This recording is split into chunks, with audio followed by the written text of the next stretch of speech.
What's going on, guys? Chip here. Welcome back to another Pokemon TCG video. Today I have a special video with a special guest. Russell LaParre from Someone's PC is joining me. How are you doing, Russ? Good, man. I'm chilling. Yeah. So today we are doing a Guardians Rising set review. The full set has officially been released on Pokebeach.com. I will leave a link to the article we're looking at in the description down below. I will also say that for the last set, Russell and I, together on their website, did a buy list for cards from the set, and we're going to do the same thing for this set. So I'll leave a link. That'll go up probably next week or the week after sometime. For sure. I'll leave it linked down below. You guys can check out cards that we think are worth picking up in this set, cards that you should just hold on to, like maybe things that aren't necessarily good right now, might have a place in the future, good to go ahead and, pick up. So yeah. We're going to hop into this. We're going to be here for a while. This is a huge set, a lot of really good cards, so a lot of stuff to talk about. So yeah, let's just hop into it. For these pre-evos and stuff, we're just going to read through them really quick and mostly just talk about the Stage 2 or Stage 1, whatever it has to do. So here we go, starting off with Bellsprout, Weepinbell, and Victory Bell. Nothing really interesting with the pre-evos there. Weepinbell's attack does 40 damage, flip a coin if heads, discard an energy, so, there's something there. And then Victory Bell, Grass-type Stage 2, 140 HP, with a grass attack called Pollen Hazard, 20 damage. Your opponent's active Pokemon is now burned, confused, and poisoned. So that's a lot of status conditions right there. And then that's cute. A Stick and Absorb, 80 damage. Heal 20 damage from this Pokemon. The defending Pokemon can't retreat during your opponent's next turn. Weakness to Fire, 2 retreat cost. It's kind of interesting, right? I mean, it's underwhelming. Yeah, no, I agree, but I mean, yeah, it's just, it's kind of interesting. Anytime it gets to use Forest Giant Plants, right. That's cute. That's what I was gonna say. Anytime there's a grass Pokemon, it's worth looking at just because Forest exists. But yeah. I mean, if we do the math real quick, 20 damage plus assuming 30 for Choice Band, that's 50 plus 20 more for Burn and 10 more for Poison. What's that? 80 damage for 1 energy on a Stage 2. Forest Giant Plants. Not something I expect to see any play, but I mean, it's interesting. Maybe you could do something with it at your pre-release or something. Yeah, no, I definitely think it's gonna be dirty during pre-release. Yeah. There's less switch cards. No one has Olympia. You can get like a Stick and Absorb. Did DCE drop in this set? I'm pretty sure it just came out gold. It did. That was it. Yeah. So if you pull a secret rare DCE at your pre-release, you could use it to use your Victory Bell. Yeah. But in terms of competitive play potential, compared to the rest of the stuff in this format, or like in the format as well as this set, it's underwhelming. Yeah, I definitely don't think it'll ever see that much competitive play, but semi-interesting card. So yeah, I don't think I've ever seen a competitive Victory Bell. Right? Yeah, I don't know. Not in the time I've been playing, and you've been playing longer than me, so. Yeah, I don't think so. Sorry, we've got Petalil and Lilligant here. Petalil, nothing interesting there. Lilligant, Stage 1, Petal Blizzard. This attack does 10 damage to each of your opponent's Pokemon for a colorless, and then for grass colorless, Petal Dance, flip 3 coins. This attack does 40 damage for each heads. This Pokemon is now confused. I think we're going to give Lilligant a big thumbs down. No. A pass on Lilligant there. No, they made him as fodder. They set him up for failure. Yeah. Poor guy. Yeah. Lilligant didn't even have a chance. It's a cute looking card, though. I mean, it is. Yeah. There's something there. All right. Then we've got Phantump and Trevenant. So Phantump is worth talking about just for the fact that it is grass type, meaning in the expanded format with the XY base set Trevenant, you can use the Force of Giant Plants Stadium to immediately get up to Trevenant and get that turn 1 item lock. Yep. Do you think that is probably a more consistent route for turn 1 item lock than the Level Ball for Jirachi Wally combo they have right now? Absolutely not. Consistency, yes. Worth it, definitely no. Okay. Dimension Valley is critical towards our deck success. Yeah, I agree. Critical. Yeah. And not for the turn 1 evolution, because sometimes you just get the item lock anyways, right? It's what you do once you have the item lock in place to like compile your win.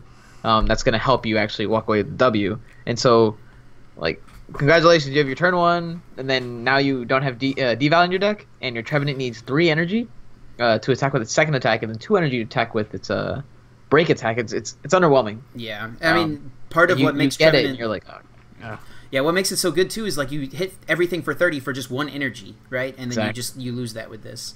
Like, and I don't even think it would be worth it to run a split of the stadiums, because then you're just like, you're gonna draw the wrong one at the wrong time, Exactly. Or your D Valley is gonna get replaced and then now you're going to draw into forest, and you're like, oh, I already have my useless. Trevenant. I'm not doing anything Useless with this. pest. Yeah. Exactly. Yeah, so, I mean, it's definitely, you could use it in Trevenant, but I think both of us agree that you want to stick with Dimension Valleys. But you'd also go second and then just immediately Ascension. Yeah, exactly. There's your forest. Like you don't need this. Yeah. Okay, and then also Trevenant here, also very interesting. Stage 1 with colorless attack, Poltergeist. 30 damage, your opponent reveals their hand. This attack does 30 damage for each trainer card you find there. And then Hornleech, Grass, colorless, 90 damage, heal 30 from this Pokemon. The main attack here, of course, being that Poltergeist, 30 damage for each trainer. What do you think of this? Underwhelming? Pretty good? We have a Noctowl that does the exact same thing. Well, that's just for items, though, I'm pretty sure. Okay, yeah. So this, trainer including stadiums. Yeah, you're right. Yeah, so... It's still not enough. Yeah. It's decent, but the fact that your opponents control the outcome of it, is what makes it rather underwhelming. Well, might be good with Plume, but I don't see how it's better than Decidueye, in any scenario. Yeah. Less energy dependent. I can just drop 20 down. You have to focus on having them both out together. It's not horrible, but for me, it's too much dependent on my opponent's hand and what they can work with. If they stick more into 5 energy and they're able to attach their choice band after that, now I lose the game just because I can't do any damage to them. So it's a risky business play. So yeah, so not about that.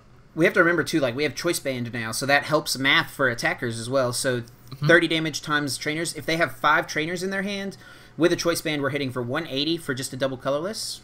It's not that bad, but like you said, it is dependent on what your opponent does, but sometimes you're not going to be able to play around it, right? You're going to Sycamore into a stadium that you can't play because there's the same one in play already. If you're item locked, you can't play these items. You're going to draw other supporters you can't play because you just played your supporter. So, I mean, I think people are going to try this out at first. I don't know how successful it'll be, but I think people are definitely going to try it out. So let's go ahead and move on here to Wimpod and Glossopod. Glossopod here is actually pretty cool, I think. It's got the ability Armor. This Pokemon takes 30 less damage from attacks after applying weakness and resistance. Sorry, it's a Stage 1 Grass type, 130 HP. Forgot to say that. And then Resolute Claws here. Grass, colorless, 80 damage. If your opponent's active Pokemon is a Pokemon GX or Pokemon EX, this does 70 more damage. So with Choice Band, hitting that 180 number is a pretty good number to hit. What do you think of Glossopod here? I don't think it's horrendous. I think it's in a bad time because Volcanion is so strong and only gets stronger from this set. So if he wasn't a grass, I would absolutely love this card. I think he's best to be paired with the Eevees, actually. Okay. So you can easily get a grass energy onto him, and then now the rest of your turn, the rest of the setup for the game is just grabbing a DCE. And then you deal 80. If they're an EX or GX, then you deal plus 70, and then you times 2 if you get hit weakness with it, or you get a flat 180 off of your choice band. Yeah. His ability Armor might actually break up 2-hit KOs against him. It just depends on what you're going against. But again, it's so scary to play that grass guy with Volcanion. But I think he definitely has potential. And we have that new Grass Stadium too, right? That reduces all damage to your grass Pokemon by 20, I believe. 30 actually. Is it 30? Yeah. Okay. So we'll talk about that. That's down below in the set list, but we'll talk about that eventually. But yeah, so reducing 60 damage, maybe throwing Assault Vest on this guy, reducing all kinds of damage. But I think you probably would rather have the Choice Band. Yeah, Choice Band's ideal, but I think there's some other cards that we can definitely play him with, as in the Eevee lines and everything. It's just his weakness may be his downfall. Yeah. But we'll just have to see how it actually plays out. If Volcanion just takes a backseat for whatever reason, I can see him just running over half decks in the format, similar to what Donphan and Hawlucha did. Okay, 2 years ago. It's a Stage 1, and I have to try and deal with this for one prize. And if you make 4 of them, then your opponent's in for a bad time. It's real tough, yeah. The DCE added onto it may be a problem, but you can always fix that playing the Baby Rayquaza. Yeah, the one that's coming out later on in the set. So yeah, we're gonna talk about that too. But there's definitely potential there, and I think he has more potential than every other grass evolution we just went over. Yeah, so, that's true. Definitely the winner of the grass type Pokemon in this set. And you also could play him with Lurantis or something like that potentially to power him up a little faster. But yeah, the attack cost, like you said, is the only thing holding this guy back right now, and the typing. Yeah. So let's go ahead. We'll keep on here. Victini. This is a familiar one to most people. Victory Star. Once during your turn before you attack, or once during your turn after you flip any coins for an attack, you may ignore all results of those flips and begin flipping those coins again. You can't use more than one Victory Star ability each turn. And then V-Flame, 50 damage for a fire and a colorless. Probably won't ever be really using that attack, but Victory Star, kind of an interesting ability to have back in the format. This is, of course, a reprint of the Victini from Noble Victories. So that has seen play in the past. Some people played it in their Rayquaza electric decks to flip heads on Tynamos while they set up and stuff on Thunderwaves or whatever. Yeah. So maybe you could see use like that in some Nuzzle or like decks that play cards that have Nuzzle and Thunderwave and stuff like that. Maybe you could see this finding a spot in. Anything that comes to your mind when you think about this card right now? I'm thinking that if Burn and some other kind of flip effects start dropping on some GX Pokemon, like flip a coin if heads, then they're burned, or whatever, then this is easy one inclusion to try and go inside of your inside the decks. It says just for an attack, right? So right, yeah, just this couple with Trick Coin plus like whatever flip star monster. Well, you can't combine it with Trick Coin. It's okay, like cannot. Because of the wording. I think it's actually hang on. It says, like, you can't, yeah. Oh, no, it says you can't use more than one Victory Star ability each turn, but Trick Coin's wording prevents you from being able to do it, I'm pretty sure. Because that was an issue, like, because this has been in the format before, right? I'm pretty sure Trick Coin's wording makes it so you can only flip for effects again once per turn, but... Okay, There's sense. Also the, what do you think about this cute little deck? We got the Torchic with the Barrage ability lets you attack twice that you flip if it does nothing. In Volcanion. So Yeah, so maybe. No. No. With Choice Band, dude. Unnecessary. The 50 HP Pokemon hitting you for 800 damage. That'd be funny. Twice, right? He attacks twice? Yeah. He does, I think it's base 20, and then you plus 30 from Choice Band, and then you steam up 4 times. That's plus 30 for each of those. That's 120 plus 50. That's 180 for each time you flip heads. Still no, but yeah. 50, yeah, still no. Still, why not just use Volcanion? But it's very funny. I think the next 2 sets, if we get something coin flippy, that's actually worth it. Like it breaks the game when you flip the heads. You know? Yeah. Then they'll definitely be played.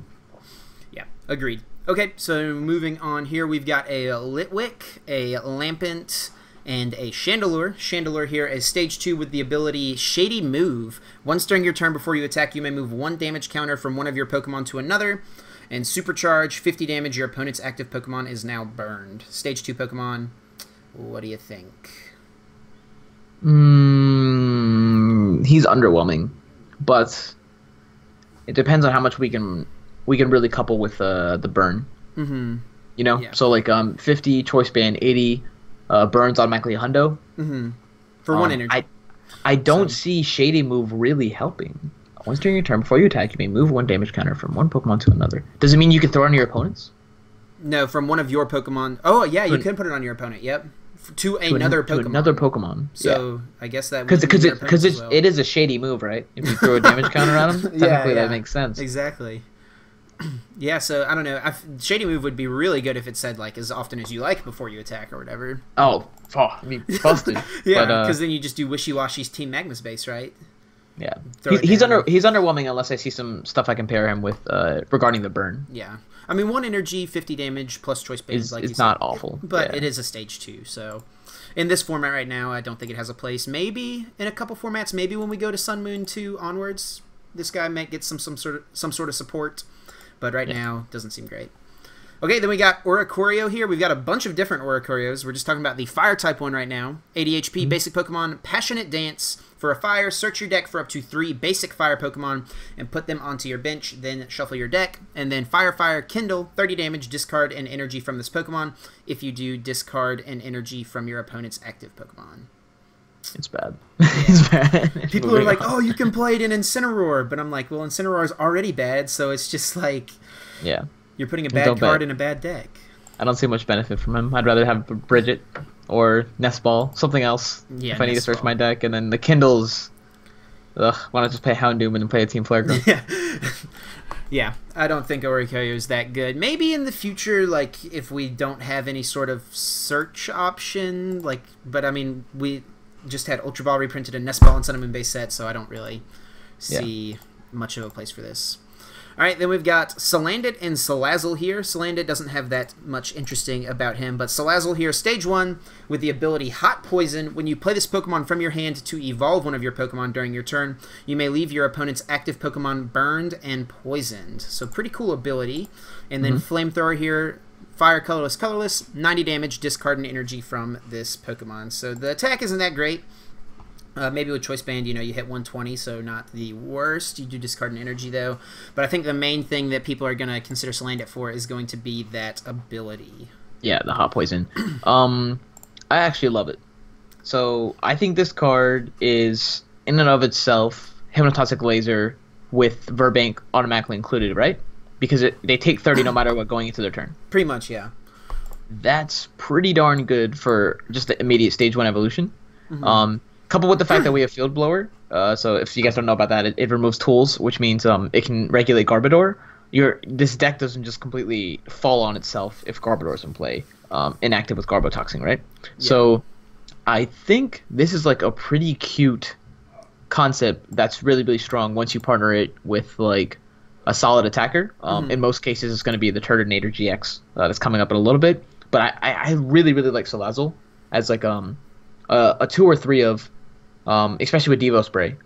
Yeah, any deck that runs Devo Spray, you might be able to find a spot for this. But right now, there's really not a lot that runs Devo Spray. Like, you got Alakazam, but that's not really a competitive deck right now, unfortunately for Russell. This would be something of its own set. Like, this would be like its own list all around Salazzle. Okay.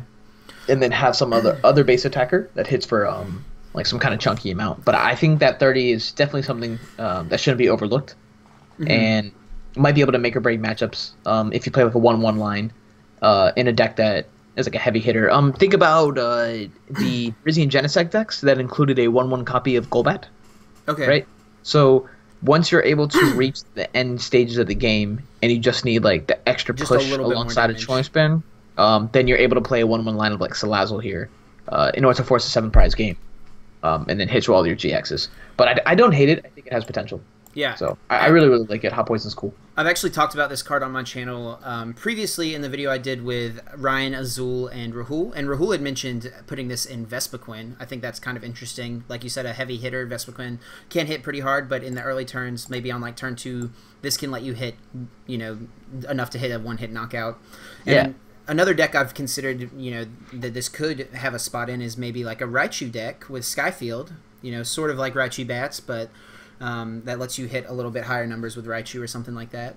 And Raichu does get a little better with this set with Choice Band, but I don't know. Salazzle's definitely interesting. Definitely, yeah. I think it'll see play for sure. Same. All right, so we've got 2 different Turtonators here, or Turtonators. I'm going to keep saying Turtonator, but we've got just the basic one, Body Slam for a double colorless, 30 damage, flip a coin. If heads, your opponent's active Pokemon is now paralyzed. So, nope. Well, there's some use with that Victini, right, though? Paralyzed? No. Well, you get Steam Up plus Victini, so you can, like, maybe paralyze and hit him for a decent amount every turn. Yeah. And then Fire, colorless, 90 damage, nothing, no other effects. So, like, I don't think this is great. You could maybe do something with the paralysis, but I don't think it's competitive necessarily. And then Turtonator GX here, basic Pokemon, 190 HP, Trap Shell for a colorless, or for a double colorless, 20 damage. If this Pokemon is damaged by an attack during your opponent's next turn, place 8 damage counters on the attacking Pokemon. Fire, colorless, Crimson Flame, 160 damage. Discard 2 fire energies attached to this Pokemon. And then Nitro Tank GX for just 1 fire.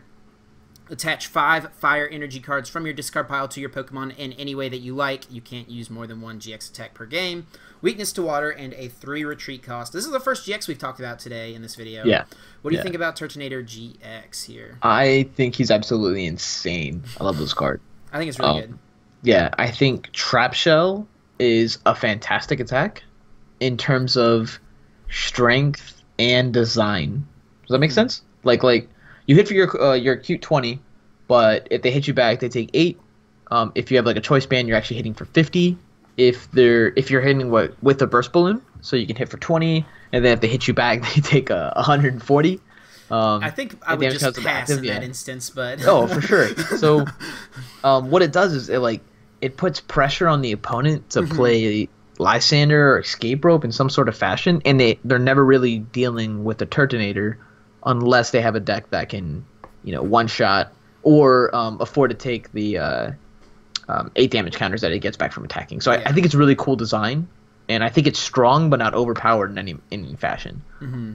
So I really truly think he's going to see play, and the problem is once again it's Volcanion, but he's water, and so he's going to smack this dude for double damage. Mm-hmm. So how you're going to build your list is going to be kind of awkward. I assume you're going to be playing Volcanion EX in your deck.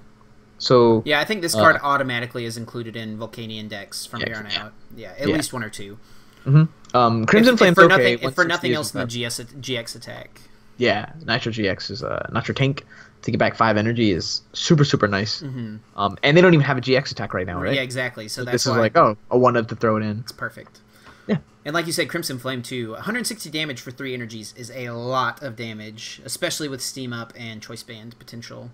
I think Fury Belt actually goes better with this guy, to be honest. To make him a 230 HP basic, like that dude's a tank. That you hit, you take 80 in the early games.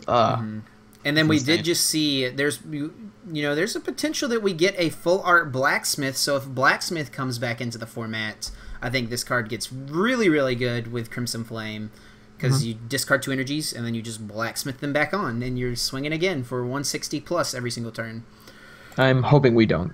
I'm hoping all that stays in Japan. Yeah, I don't know. It'll break this format. Yeah, I really don't. I really hope we don't get those cards, but you never know. I don't think we are. You don't think we are? I could see us getting like a full art supporter collection or something like that. Mm-hmm. But not in terms of and I don't believe they'll get a new set number. Is what I'm saying.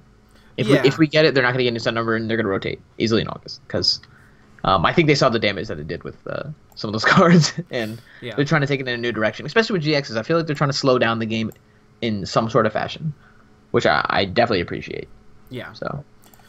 All right, so that does it for the fire Pokemon. We're going to move on to the water types now. We've got a Alolan Sandshrew and a Alolan Sandslash here. Alolan Sandshrew's first attack is, something worth mentioning, I guess, for no energy. Defense Curl, flip a coin if heads, prevent all damage done to this Pokemon by attacks during your opponent's next turn. So, if you're playing Sandslash in your deck, it's a good attack you can use for free to just buy time, potentially. Yeah, on your turn 1, yeah. And then Alolan Sandslash here, that's turn 1, pretty much the only time you'd ever want to use that. Or I guess in the end of the game, if you get into a low hand size and you draw nothing, if you can flip a bunch of heads on Defense Curl, your opponent can't do anything to you or something. I don't know. Mm-hmm. Then Alolan Sandslash here, stage 1, ability shows Snow Shovel. Once during your turn before you attack, you may draw 1 card.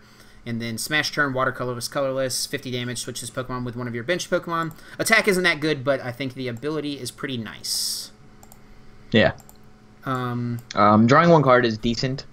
Something too insane. I think Smash Turn shouldn't cost a double colorless energy, and should be 1 water and then deal like 20. That'd be really nice, similar to Donphan. Okay. Yeah. But it's way too much energy for 50. I was struggling trying to get Grass and double colorless energy for Glossopod. Yeah, Glossopod. And so now I gotta do this for 50, and I just switch instead of hitting up to 150. So it's underwhelming, and with Via Seeker still in the format and double Lysander, it's really tough to make him going to the bench even matter. He's going to get brought to the active, and 110 isn't enough to tank up the current format. Yeah. But Snow Shovel's cool. The ability is definitely nice, and I think we were talking. This is another one that we talked about in this last video I did with Azul Ryan and Rahul. Just decks that always have a large hand size that wouldn't use something like Octillery or Oranguru. They could benefit from Sandslash. Something like, in expanded, a Silgar Wobbuffet always uses Musharna, because they're not going to have, partially because it's Psychic type, but they're also going to, they're not going to ever have that small of a hand. They're going to have these really big hands, right? And for specific always coercing. Yeah. So Sandslash could see play at some point. Definitely an interesting card. So we've got Alolan Vulpix and then the Alolan Ninetales GX. We'll talk about the Alolan Vulpix here first for a free attack with no cost. We've got Beacon. Search your deck for up to 2 Pokemon, reveal them, and put them into your hand. Shuffle your deck. Pretty nice attack if you're going second and you start it. Definitely. And then Alolan Ninetales GX here, 210 HP Water type, Stage 1 with Colorless. Colorless Ice Blade. This attack does 50 damage to one of your opponent's Pokemon. Then Water Colorless Blizzard's Edge, 160 damage, discard 2 energy attached to this Pokemon. That looks pretty familiar because that's the exact same thing as Turtonator, but for water. And then for the GX attack, we've got Colorless Ice Path GX. Move all damage counters from this Pokemon to your opponent's active Pokemon. Can't use more than 1 GX attack per game. Weakness to Metal, 1 Retreat. What do you think of Alolan Ninetales? The combination of both of them is insane. I really like Ninetales. With the baby, the Vulpix. Yeah, and then I think Vulpix is the beacon's nuts. Like, search your deck for 2 Pokemon, reveal them. You pretty much have your setup, no matter what. And then you can have like a Vulpix on the bench, attach a Water Energy or DC, whatever you're playing. I'm pretty sure it's just Water right now. Onto your bench, and then use the free beacon to search your deck up for either Ninetales or another copy of Vulpix. Like, you get a ton of utility. And you don't lose your energy because you attach to the bench, right? Exactly. And I think Ninetales GX is really, really strong. Like, I'm highly considering it for the first weekend in Seattle. Yeah, I think Seattle will be the first regionals that it has. So its first attack, Ice Blade, is more than likely going to go off on turn 2. The first turn you get a Vulpix down, go into a Ninetales. If not, you can Water Patch an energy plus attach an energy, and then go for the Ice Blade. So the Ice Blade can like sit there, soften up a bench, and then you can ice the Blizzard Edge for 160, and then take a KO. You have Rough Seas, you have Choice Band, Bursting Balloon. Like, there's so many other things that you can do to pair with this. To pair it with to like either get to the damage you need off of like random moments, or just become tanky and heal everything, Assault Vest, etc. Just because it complements with Rough Seas. Yeah, I really would like it. Ice Path is really nice. That's what Mega Mewtwo's trying to do in the entire game with Shrine of Memories, where it's like, oh, I take a bunch of damage, damage change, take everything. Yeah. But you don't even swap it back. So if you hit them once with the Ice Blade, and then they hit you back for like 100 and 140 damage, then you just throw all the damage back at them. And then take a KO. So I think it's very, very strong. Most people, I believe a lot of people are sleeping on this. Yeah, I like it. The combo's really strong. Yeah. I don't think it's I don't think it's great right now. I think it's good, and I think it has potential in the future. But I don't think it can. I don't know. We'll see how it goes. I definitely it's water. It's weak to metal. Metal's not strong right now. You're right. Yeah, and with Aqua Patch especially too, helping out with the discarding of energies. But I don't know. It's like, because the order of operations, right, is you're gonna swing, discard energies, then you're gonna have to retreat, Aqua Patch, and then use a switching effect or something. Right, yeah, retreat with Manaphy.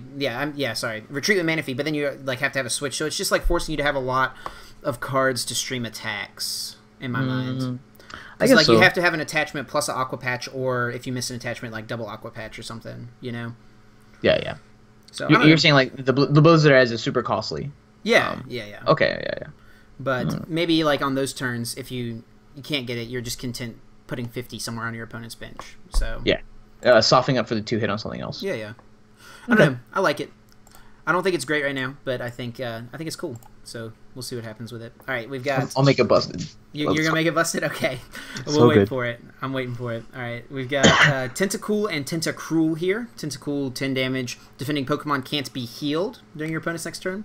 And then Tentacruel, Stage 1, 110 HP.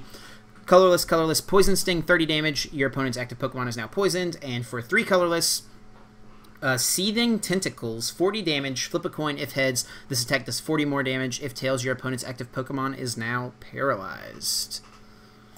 I don't think this guy's that good. No, it's really, really bad. Yeah, it's not good. So we'll just move on from there. All right, we've got Politoed here. No Poliwag or Poliwhirl, but I guess we did just get them in the last set. But this is from Japan's SM1+, so that's the reason we don't have the pre-evos in the set. But Stage 2 evolves from Poliwhirl, 130 HP. Roll call for a water. Search your deck for a Poliwag, Poliwhirl, and Poliwrath and put them onto your bench. Then shuffle your deck, so just getting a Stage 2 onto your bench immediately. There's something there, maybe, I don't know. And then Hyper Jump, 100 damage. You may shuffle this Pokemon and all cards attached to it into your deck. Water, colorless. I don't think, like, if there was a really good Poliwrath, maybe you could do something with this, but I don't see. I don't know what any Poliwraths You in the format still do right need now, the so. other Politoed for the deck to work too. Yeah. I think it was like King's Call or King's Song, something like that, where all the colorless cost one less. Right. And so you need to get out this Politoed plus that Politoed. Is that one in the format? Like, that other Politoed? Is it a format? I believe so. Let me check. It might be. Maybe it was Primal Clash. For some reason, I was thinking it was like Furious Fists, but maybe that was the Poliwrath. That might have been. I don't know what any of the Poliwraths No, do. it was Furious Fist. Okay. Okay. so Yeah, never mind. In the format. No, it's not. It's not gonna work. It's bad. It's bad. He lost his time. I mean, at some point in the future, if there is a busted Poliwrath, this could do something. But then at that point, why don't you just evolve into Like if you have to evolve this right from Poliwhirl into Politoed, why don't you just evolve the Poliwhirl into Poliwrath? I don't know. So we'll just move on from there. We've got Delibird here, 90 HP water Pokemon. All the presents for a colorless. Flip a coin until you get tails for each heads. Search your deck for one card and put it into your hand. Then shuffle your deck. Then surprise attack for a water, 40 damage. Flip a coin. If tails, this attack does nothing. So the second attack isn't that great, but the first attack, all the presents. If you're good at flipping heads, it's found you out a bunch of cards. Yeah. And hope your opponent doesn't end you. I don't know. It's so bad. Like the next like 8 cards are going to be a lot of. Okay. Thanks Pokemon for including them. Like thank you for adding a Delibird. We appreciate. We haven't presence. had a Delibird in a while, so you gotta get a Delibird every once in a while. He looks cute too. He's chilling by the tree. Yeah, dude. Santa's on a vacation over here. Yeah, he's hanging out. Yeah. So we've got a Carvanha and a Sharpedo here. Carvanha bite for 10 and Sharpedo Water Jet for 70 damage. Water colorless. No other effects. Like, why couldn't they have given this guy some... Like, if this had, like, a broken effect, we could see this do something, but... 70 damage for 2 is not going to cut it. 90 HP as well. He's got free retreat, but... I mean, he's level ballable. Level ball searchable. But still really bad.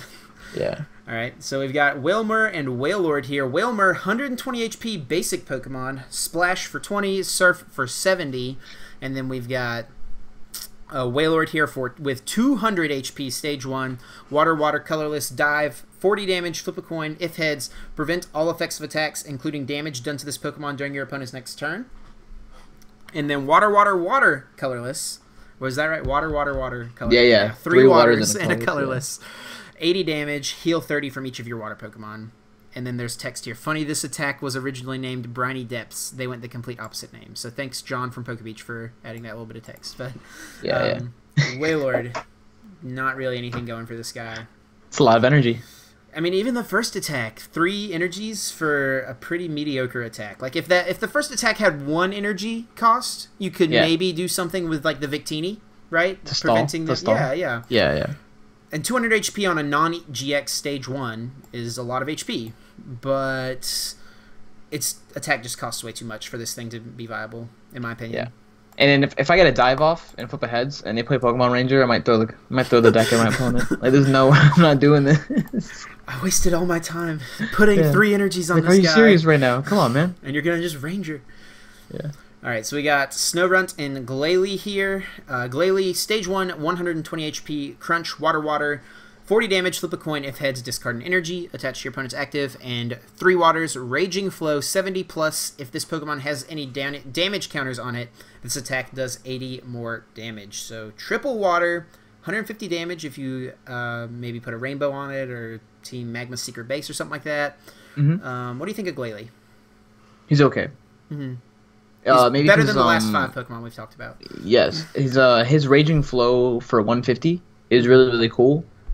He has the backup of Wishy Washy GX, which we'll see in a little bit, and Water Patch to kind of get that 3 water in place, but that's still ridiculously costly.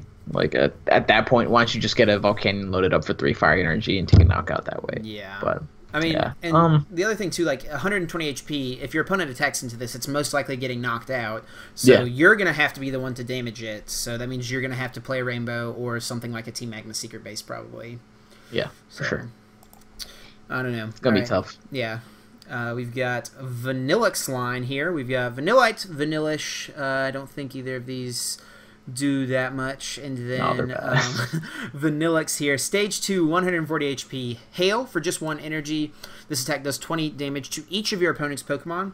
And Frost Breath for 3 waters, 80 damage. You may discard 2 water energies from this Pokemon.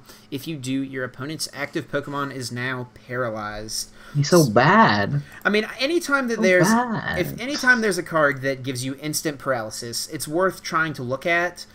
But this card's pretty bad. You know, you have to discard 2 energies. I don't know. I mean, paralysis is the best status condition in the game, right? Because your opponent just like can't do anything. Yeah. So, like, maybe I don't know. We have Aqua Patch. I mean, it's the same thing as Ninetales, right? You discard 2 energies and you have to stream the attacks, right? So you just have to Aqua Patch plus attach an energy, but you also have to evolve into a stage 2.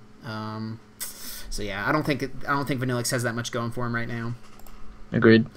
We've got Alomomola here, or as some people I have heard call it Alolan Love Disc, since it's basically looks like an Alolan Love Disc. Born ashore, put a basic Pokemon from either player's discard pile onto the owner's bench for a colorless, and Hydro Splash, water, colorless, 60 damage. I don't think the second attack is good at all, but the first attack, there's something interesting there. Putting a Pokemon from their bench, and from their discard onto their bench, like putting a Shaman out for a Lysander for the win or something like that, but I don't know that if it's worth using an attack on. Bad. Right, yeah. That is. If it was an ability, it'd be really good. Like, yes. Right. It's a target whistle for an ability, but it's a target whistle for an attack. So I don't see it being that good. Yeah. We've got Wishy-Washy here. Okay, this guy, I cannot find a use for this card. Schooling, once during your turn before you attack, you may switch this Pokemon with a Wishy-Washy GX in your hand. Any attached cards, damage counters, special effects, all that stuff remain on the new Pokemon, and Sharpshooting, 10 damage. Why does this card exist? So, you might have some energy that you max elixir onto it. Okay. And then you take the Wishy-Washy GX in your hand that you might have drawn off of like a Sycamore or an N or anything, and then immediately swap it out. So this is basically like your 5th Wishy-Washy GX? It's a Ditto. But like, why wouldn't you just want it to be a Wishy-Washy GX? Because maybe you didn't draw it. See what I'm saying? But then why weren't you playing another Wishy-Washy GX? No, because you already have 4 Wishy-Washy. So this is your 5th Wishy-Washy GX. Because they're a school of fish. Okay. You know what I'm saying? Yeah. So like that's the concept they're going for. They're like, oh, and then when he's in trouble, you got to get the squad. Yeah. Which is why you get the Wishy-Washy GX, right? And then you swap them out. Okay. So if you find yourself playing 4 Wishy-Washy GX in your deck and you want one more, you can maybe throw this guy in there. Yeah. But let's go ahead on to Wishy-Washy GX here. 210 HP, basic Pokemon. This is the most HP we've seen on a basic Pokemon besides Wailord, I'm pretty sure.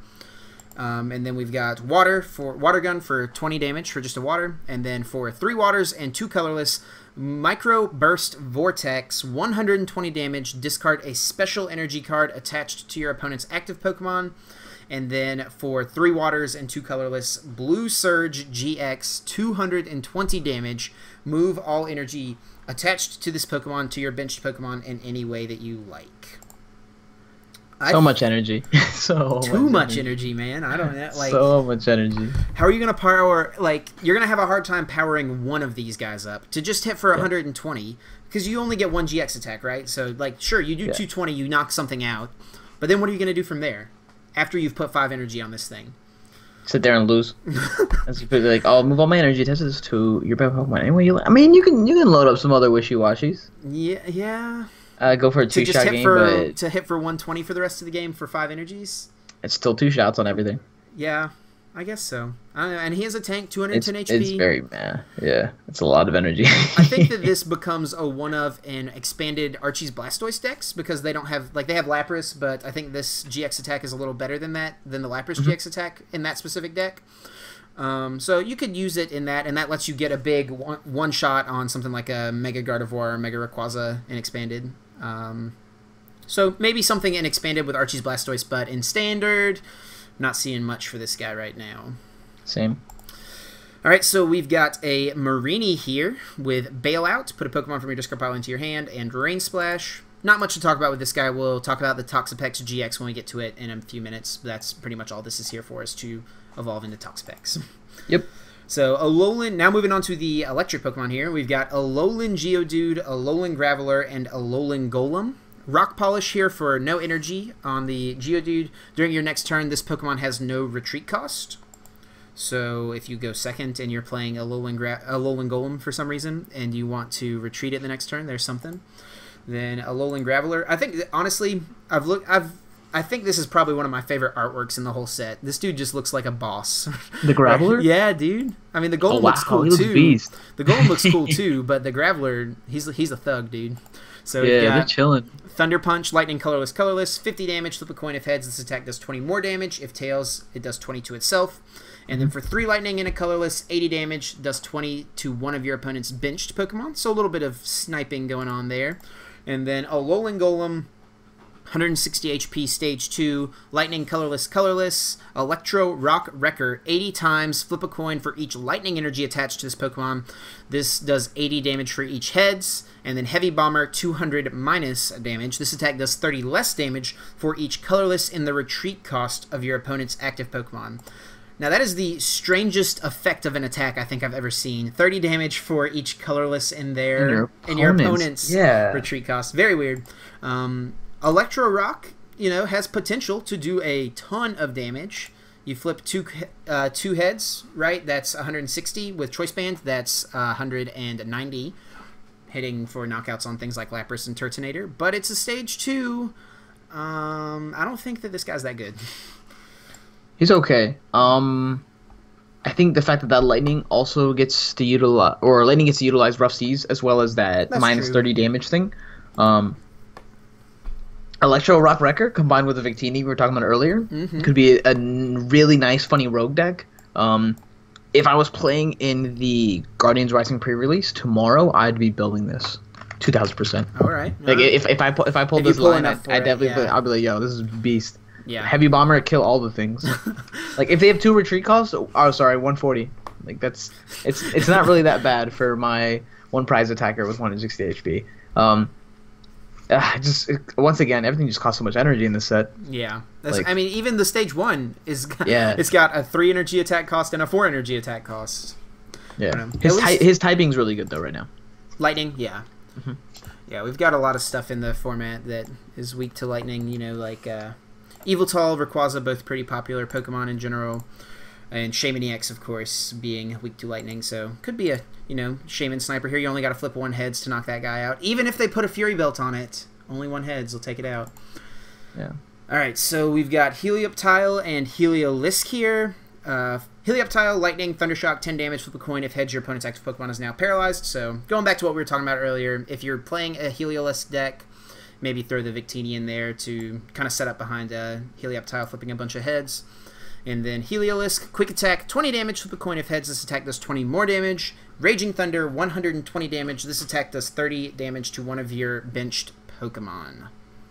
120 for a double colorless energy and a lightning energy is very, very nice. Yeah. 30 damage to your own bench Pokemon. Who cares? You can Rough Seas that away. You're all lightning. Right. The thing that makes that scary is he only has 100 HP. Yeah, and he's a Stage 1. Like, if this attack was on a basic, it might be decent. Yeah. But as it is, Stage 1. I think that I think Helioptile, if there's a better Heliolisk in the future, having a basic that has a chance to paralyze is probably, this, in the future, if there's a good Heliolisk, this will be the optimal Helioptile to play, right? Yeah, that makes sense. Unless they give us a better one, but... Alright, moving on here to Vikavolt GX, 240 HP, Stage 2 Pokemon, Charge Beam, 50 damage for a Lightning, attach 1 energy from your discard pile to this Pokemon.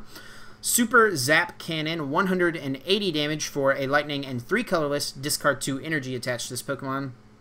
And then Gigatron GX, which is probably the coolest GX attack name we've had. Like, it's a Transformer in a GX attack. Gigatron GX. Yeah, Gigatron. Lightning, 3 colorless, 60 damage to each of your opponent's benched Pokemon. Don't apply weakness and resistance. All that stuff. Weakness to fighting and 1 retreat. Vikavolt GX here. I absolutely love him. Okay. I think combined with the other Vikavolt, he's sick. The one that lets you attach energies to it? The one that search your deck for a lightning and a grass, put onto one of your Pokemon. This dude's online turn 2, turn 3. He has relatively strong HP. Fighting is super weak right now. Nothing plays fighting. I mean, Turbo Dark's already beating some of the fighting decks that are out here. So I don't expect to see much fighting against him. Gigatron GX is meh. 60 damage is like, oh, I'll set everything up for a KO off of Super Zap Cannon. And then the fact that you can load up the Super Zap Cannon with another Vika Bolt is really, really nice. I think this card has a lot of potential. Okay. So combined with Vika Bolt, you have like a 4/4/4 line of that with like 3 of the GX line. It's actually going to be a really fun deck to play with. So when you attach to the original Vika Bolt and you get a rare candy onto it, you can turn that one. You can turn the other one into the Vika Bolt GX. So and play around with all that way. I really like it. I think it's juicy. The main thing I think this guy has hindering him, like, I think the synergy is there with the non-GX Vikavolt, but the main thing hindering it is that they have to evolve from the same Pokemon, right? If they were 2 separate evolution lines, you could see something else happening, but, like, you're going to have to be playing, you're going to have ways to get back, like, you're going to need to play, like, Revives or something like that in this deck, I feel like, to get out multiple of the Chargebugs or what's the basic, Grubbins, right? So, yeah. I don't know. I think it's too hard right now. Like, if there was a way, if we get like a Maxie's Hidden Ball trick for Lightning Pokemon, I think it's really good then. But in this deck, you play in Wildlands to kill a bunch of Shaymins at once with Gigatron GX? No. There's no need to do all that. Yeah, dude. Well, I mean, you can just kill whatever's active. If they play, charge it up again. I think you play 1, and if they bench 2 Shaymins, you take 4 prizes. Boom. There you go. Oh, that makes sense. So, like how other than that, you'd want Choice Band, but yeah. I mean, hitting 80 damage for 1 energy is not that bad, especially getting to accelerate energy to yourself. So I don't know. I kind of had written this guy off, but you've made me kind of think maybe he's got a chance in the format. I think he's good, man. Okay, we'll see. Play Devo Spray, pop him back, and then throw him on top. Okay. But you can't evolve at the same turn, so you gotta wait a turn.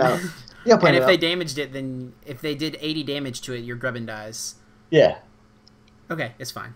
All good things. All good. Rough seas. Rough seas, there you go. All right, so then we've got Oricorio here. The second one, we'll talk about the Pom-Pom version.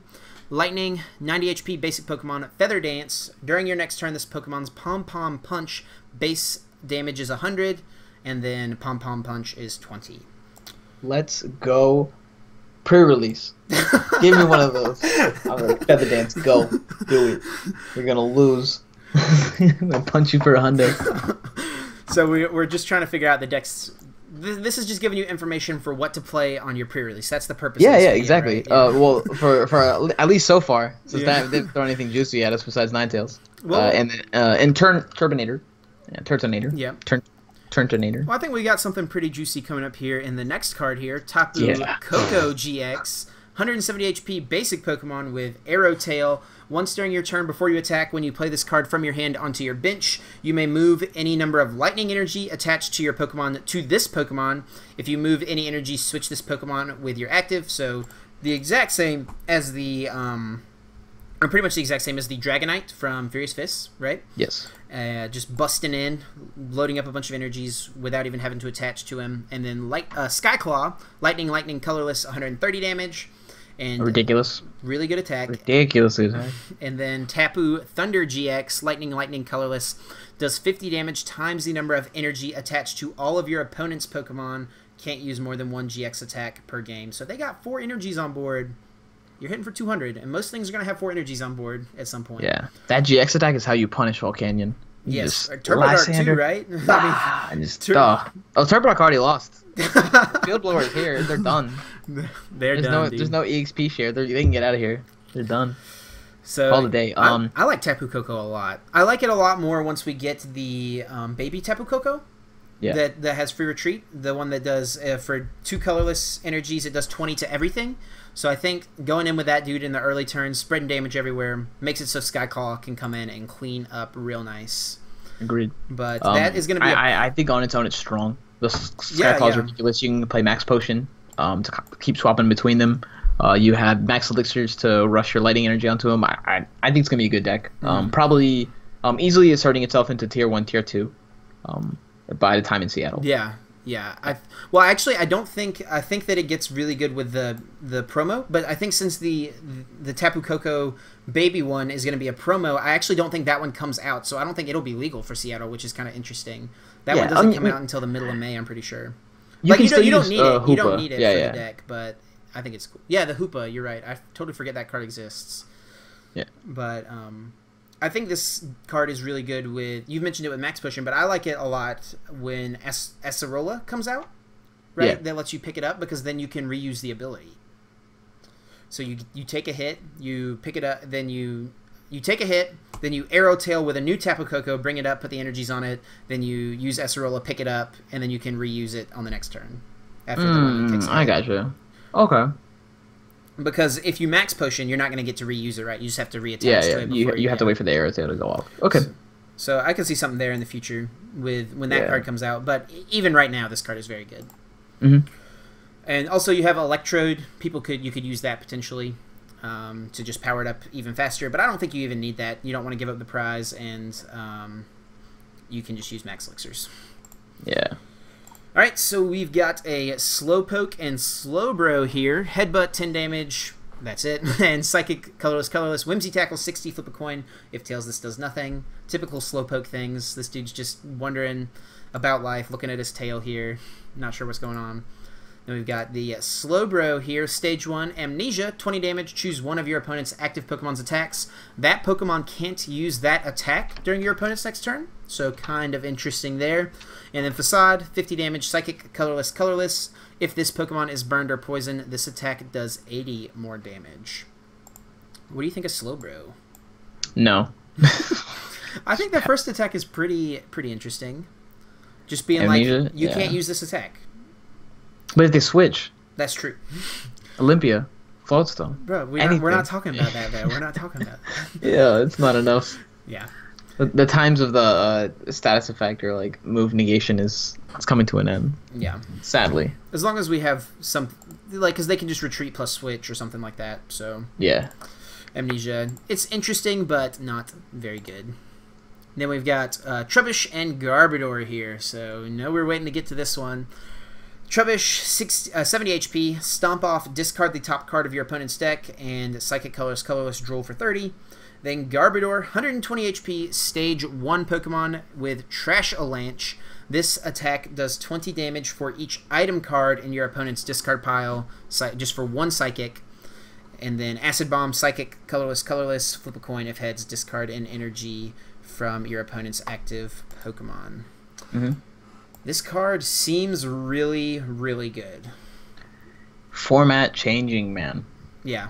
By itself, I think the Trash Lance is fantastic. Mm-hmm. I know I'm going to be playing it, at least in testing, and I think it's going to be changing the way we build all of our lists. You have to play less from items. This point forward, yeah, you must, or the stupid Garbodor is going to hit you for 150 for no reason. Like we were talking about it yesterday, and I was like, oh, if they play a Max Elixir and they whiff it, it's basically they're a giving you muscle 20 band. damage. Yeah, they just threw a muscle band on my Garbodor, and I can have a limited muscle band. Like it's nuts. I really like it. It's so I good. think the design's really cool. This is how they want to slow down the game. To keep us They're from like- just relying on these okay, heavy you know item what? draw. We're just gonna make this Garbodor. You can play a few Psychic Energy, like Rainbow Energy, in your list, and if you run wild with all your items, we're gonna have this basic Pokemon that's a stage 1 Pokemon that's worth one prize. Just sweep your entire deck with Trash Avalanche. And I know it's doing good right now in Japan with heavy Tapu Lele and heavy Garbodor line. Yep. It's actually really, really strong. They play like because, 3 of this Garbodor and 1 of the Garbotoxin, I think. some go for a straight 4 Trash Lance. Okay, no Garbotoxin. Nope. And then every time they use an item, you get bopped. And good luck not playing Sycamore all game. Yeah. Discard all your items. So, and then they can still hit you with the Acid Bomb for 70. I mean, it's underwhelming, but it's gonna stack up. If you're not using your items, you're gonna fall behind. And yeah, that's where it's gonna kick you in the face. I really like it. I think it's good. I have a friend who is convinced that this card is going to be banned because he thinks it's that good. All right, that's too much. I know. I agree with you that it won't be banned, but it's a very good card. It's a necessity for the speed we have in the current format, and I accept it. I'm like, please slow this game down.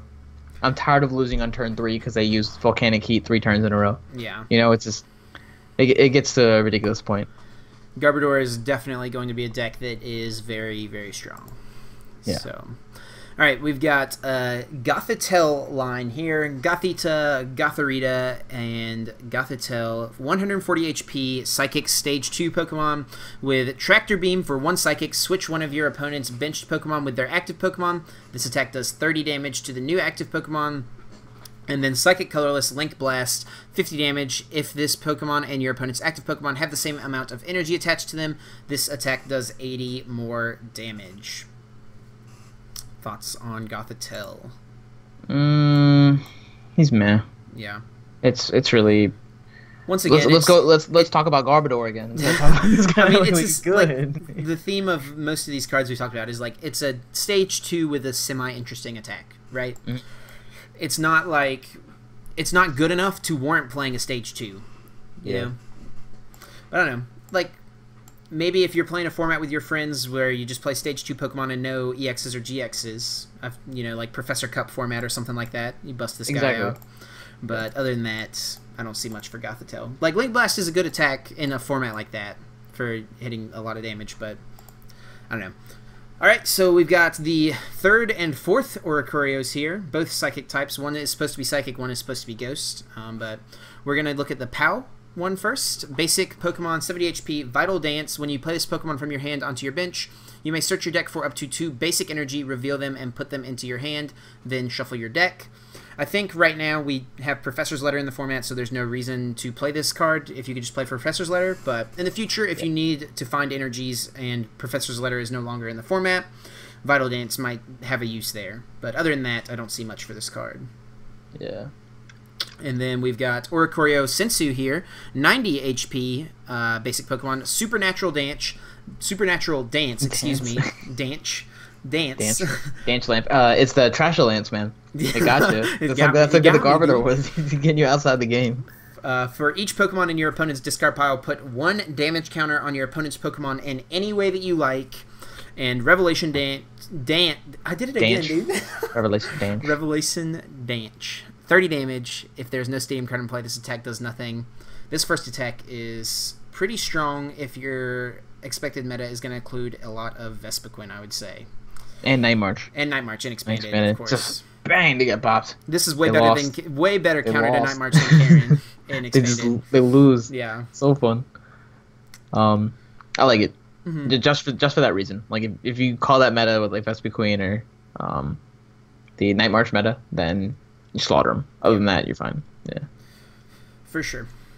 And also, you know, against like decks like Gyarados, putting 1 damage counter on the Carps and stuff. But if they, you know, they're going to use Buddy Buddies and stuff, so they probably won't have that many Pokemon in the discard. Yeah. But I don't know. All right, then we've got Toxapex here, Psychic type, 210 HP, stage 1. Spike Cannon, 30 damage, flip 4 coins. This attack does 40 damage times the number of heads for just 1 Psychic. And then four coins, dude, all the coins. Angry. And then 3 Psychics here, Ultra Toxic Poison. Your opponent's active Pokemon is now poisoned. Put 10 damage counters instead of 1 on that Pokemon between turns. And then Toxa Shelter GX for 3 Psychics. 150 damage. Prevent all effects of attacks, including damage done to this Pokemon during your opponent's next turn. Can't use more than 1 GX attack per game. Weakness to Psychic, 3 Retreat. What do you think of Toxapex here? I actually really like him, and I can't wait to experiment with him. So Spike Cannon is a decent attack for the potential 120. You know, yeah. Plus choice band. We'll give it numbers. We'll say we only hit 2 heads, so 60. Choice band 90. Combined with Slazazzle for the poison and the burn. Then you hit it for that savage 120 in 1 turn off of 1 energy. His typing is very, very strong right now because the only good Psychic is Mewtwo, right? Yeah. And Psychic Infinity doesn't hit for weakness, so he's going to be around. The scary part is it's all Psychic energy, and that's tough to get going. Mega Rayquaza, the Baby Rayquaza may help, but you need to play DCE, and this card can't utilize DCE. You got Metagross too, but that's 2 stage 2s. Yeah, that's really bad. So yeah, I'm sure there's something out there to help him out, but I do like Ultra Toxic Poison. Yeah, but then they just retreat out of it though. but you're forcing them to retreat depending on their attacker. You can regulate how they're going to go about their game plan. But like, you know, everything shouldn't say everything, but escape rope is extremely popular right now. We got Olympias, and I don't know. It's very easy to get out of that effect, I think, right now. But if they don't, I mean, that's if for some reason they aren't able to get out of that effect, if they aren't able to retreat, if they aren't able to switch, that's 200 damage for 3 energies. Well, no, you couple this with the other Toxapex, which is they can't retreat if they have poison. Oh, you're right. Sorry, when it comes into play, they take poison. The one I just talked about was Dragalge, and I think that one rotated. Yeah, it's Flash Fire. Okay, yeah. So there's potential with him. I'm pretty positive of it. Combined with Espeon GX to do some damage spread, he's not horrendous. Mm-hmm. Can't wait to play around with him. Okay. Yeah, I like it too. Yeah, I think it's okay.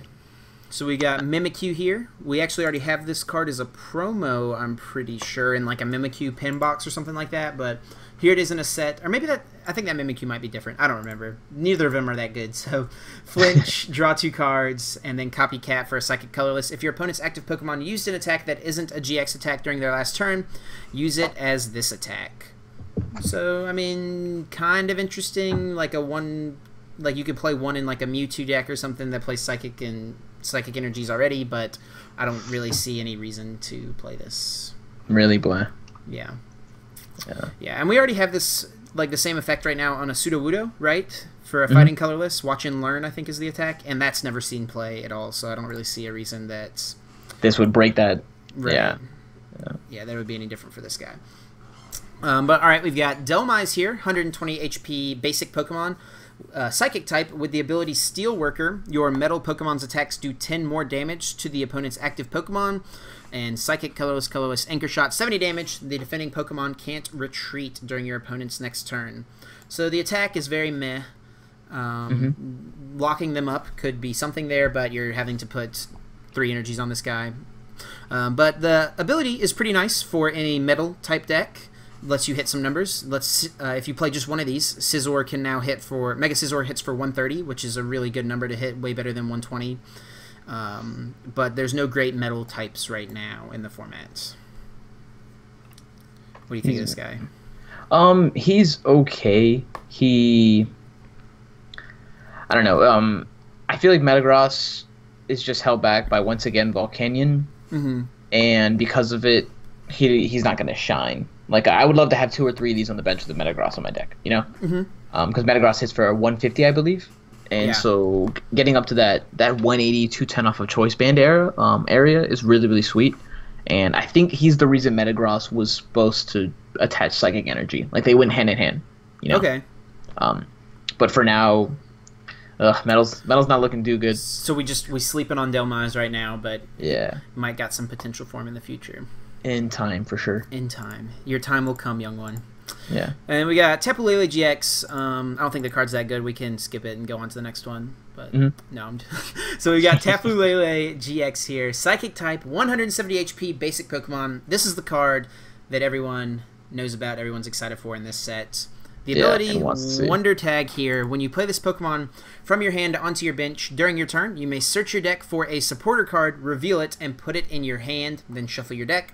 Very familiar with this effect. It's been around a few times in in the TCG. We had Jirachi EX. There was a Lapras a long time ago that had this ability. Then we've got Energy Dive here for 2 colorless. This attack does 20 damage times the amount of energy attached to both active Pokemon, not affected by weakness or resistance. And Tapu Cure GX for a Psychic. Heal all damage from 2 of your benched Pokemon. This is easily... I would say this is the best card in the set. Like, yeah, it's between him and Phil Blower. Yeah, best Pokemon in the set. He's great. It's just... It's a good card. It's the savior. He's here. He has flown. He's going to tag you. Like, this guy's good. I think it's going to help save the format. We'll have a lot less dead draw games, because I will say there are a ton of games when people get to Shaman and they set up and still lose because they didn't get to the supporter, you know? Yeah. Or by the time they did, it was a little too late. The fact that he doesn't have weakness or resistance really balances out the fact that everyone's going to play him. And I really hated how playing Jirachi and Shaman as consistency cards got you punished, right? So the way I always looked at it when I came over from Yu-Gi-Oh was like, oh, you have to play one of these, or like you have to play two of these. And at the time, it was during Plus Blast. So I was like, oh, playing a Jirachi, not too bad. And they're like, yeah, it only has 90 HP, so you get punished for playing it, right? And in the back of my head, I was kind of like, dang, I really have to get punished for playing like a solid consistency card. I'm just trying to make it where I'm not trying to lose the game, instantly. And having 170 HP was like, that reward. But they're like, all right, we're done doing that to you now. Like when you bench this, it's gonna be okay. You're gonna have what you want, and you can only play one of them. Like that one supporter for the turn. So I really like it. It's a great attacker. Energy drive doesn't hit for weakness, so you don't have Mewtwo wars, or in our case, Lele wars. So yeah, if it didn't hit for weakness, I'm pretty sure. Like, because right now, like personally, I'm a big fan of Mega Rayquaza. I think if this thing hit for weakness, like Mega Rayquaza doesn't really lose to very much. No, it reigns supreme. Yeah, because like Mewtwo keeps it in check right now, right? And then this just comes in. They put 4 energies on their Mewtwo to kill your Rayquaza, and you come in with Lele and just destroy them, blow them up, and then they can't hit you for weakness. But thankfully, they had some foresight to see that and made it so that it didn't hit for weakness. But Puka saved us. Puka saved us. Thank you, Puka. Not let you guys have those Mewtwo wars. This is ridiculous. Very, very good card. Very the pre-orders right now are $40 a piece. Do you think people should pick that card up right now at $40? For 40? Yeah. You think they need to be waiting? Be patient. Not unless you're like really, really hurting or really, really balling, or you're like, all right, we're gonna go to Seattle and tear stuff up. So it's not 40. That'll go down. Easily goes down. But without a doubt, there's just a lot of players in the game right now, right? Sure. And our community's probably doubled, if not tripled, in size in the last year. And I think a lot of people are like really hyped over, like, oh, we can get a pre-order. I'm gonna get my Lele guaranteed. And everyone else has been around for a while. I was like, I'm gonna go out and chill for 2 weeks and wait for this to flood the market and go pick it up for the probably 25 is where I think it's gonna sit at. Yeah. I remember when we had Shaman, when that got released, and a couple of people put it at $20 for pre-release singles, right? Me and Patrick and all of us turned in all our bulk. We ordered $600 worth of Shaman. Like, I think trades, boxes, cases, everything we had, like I think we got it. By the end of the month, we were sitting on 38 Shaman. Half of them were full art. Dang. And we barely spent like $300 of our own money because bulk. Yeah, because it was bulk. The extra. Yeah. So we're just like, this is nuts. So never had that problem with getting the Shaman. And it's been a long time, I think, since a card pre-sold for $40 though. Like that's like for a regular art, non-secret or anything like that. So and the full art looks so sweet. It does. Yeah, really does. I think there's no doubt that Lele is going to be very good for as long as it's in the format. Definitely pick up a playset of this card, without a doubt. I wonder who decides that. Like who decides? They're sitting around and they're sitting around. They're like, let's just make a card that's going to be good as long as it's here. Out of all the Tapos, right? Lele. We'll make Lele the one. We're Lele, man. They're probably sitting around looking at each other like, it's Lele. We're doing this. It's Lele. Make him psychic. No weakness. Let's go. Let's go. Yeah, it's crazy that they all have no weakness or resistance. Yeah. Okay, so moving on here, we spoke about Lele for a good little while, but let's move on to... Oh, he deserves it, though. He does deserve it. I won't disagree. He earned his pay. We've got Lunala here, 160 HP, Stage 2. Shatter Shot for 40 damage. This attack does 40 damage times the amount of Psychic Energy attached to this Pokemon. Same thing as Mewtwo, except 40 instead of 30. And then Wings of the Moon, Psychic, 130 damage. Move all energy from this Pokemon to your bench Pokemon in any way that you like. I thought this guy was decent, and then I remembered, oh yeah, it's a Stage 2, not a basic, like most legendaries. Yep. So, man, not all that good. I don't see much going for this guy right now. It's a bad Mewtwo. Oh, Shatter Shot. Whoa. Yeah. Just play Mewtwo EX. Yeah, and it's not a Stage 2. Yeah. So moving on, we've got Machoke, and Machamp. 2 Machops here. Chop. Double Chop. We've got Fighting, Double Chop, 50 damage, flip 2 coins. This attack does 30 damage times the number of heads. And Dynamic Chop for fighting colorless, 50 damage. If you're playing a Machamp deck, which of these is the correct Machop to play? Guaranteed damage? Yeah, why not? Guaranteed damage. Dynamic. If you're going with Machamp, go with it. Will the 10 damage make any difference for an HP? No. I think you just take the... Oh, well, yeah, he does have 10 more HP, so that's another thing. I didn't notice that. 70 over 60. So, I don't know. Your call. You guys flip a coin, and if it's heads, it's this one. If it's tails, it's this one. That's how you figure it out. Then we've got Machoke here with a pretty interesting ability. 100 HP, Stage 1, Daunting Pose. Prevent all damage done to your benched Pokemon by your opponent's attacks. Your opponent's attacks and abilities can't put damage counters on your benched Pokemon. And then, stupid card, man. This is how they're like, wow, we messed up with Decidueye. It does seem like they're just printing a lot of direct counters to stuff. Yeah, they're like, right? oh, my bad about that card. It was a little strong. We're gonna go ahead and give you this thing that you won't play, right? But you have it. You know, it's at your disposal, but you're not gonna play it. You could but play it. It's there. You can. You shouldn't, but you can. Like it's, daunting pose. Daunting Pose. Childish Machoke. He's always trying to show off. That's what it is. Yeah, dude. Look, he's like heavy lifting right here. Yeah, and you can't boulder over his head. Touch me on the bench, man. You're just behind your keyboard, throwing arrows. And then we've got Machamp, 160, Stage 2, Settling Score, Fighting, 20 damage, does 80 more damage for each prize card your opponent took during their last turn. What? Yeah. And then Submission, 150 damage. This does 30. This Pokemon does 30 damage to itself. What do you think of a Settling Score there? Potential 200 damage for 2 energies. If they take 2 prizes? Like if they knock out a GX or an EX. And I'm playing this together in the Machamp line? Like I'm also playing an EX? See what I'm saying? Yeah. I mean, I think you would play like Regirock or Zygarde or something in here, right? Yeah, it's just... It's not a good card. No. We try to give them as much credit as we can, but sometimes the cards just aren't that good. They knew what they were doing. They knew what they were doing with Lele, you know what I'm saying? Mm-hmm. So they saw this card and they're like, alright guys, they got the Lele, just put a champ in there. Just do some stuffs. Alright, then we've got another really solid card here with a good ability. We've got Sudowoodo, basic 100 HP fighting Pokemon with the ability Roadblock. Your opponent can't have more than 4 benched Pokemon. If they have 5 or more benched Pokemon, they discard Pokemon until they have 4 Pokemon on the bench. Yeah. If more than one effect that changes the number of bench Pokemon allowed, use the smaller number. So that's just text for Parallel City and stuff like that.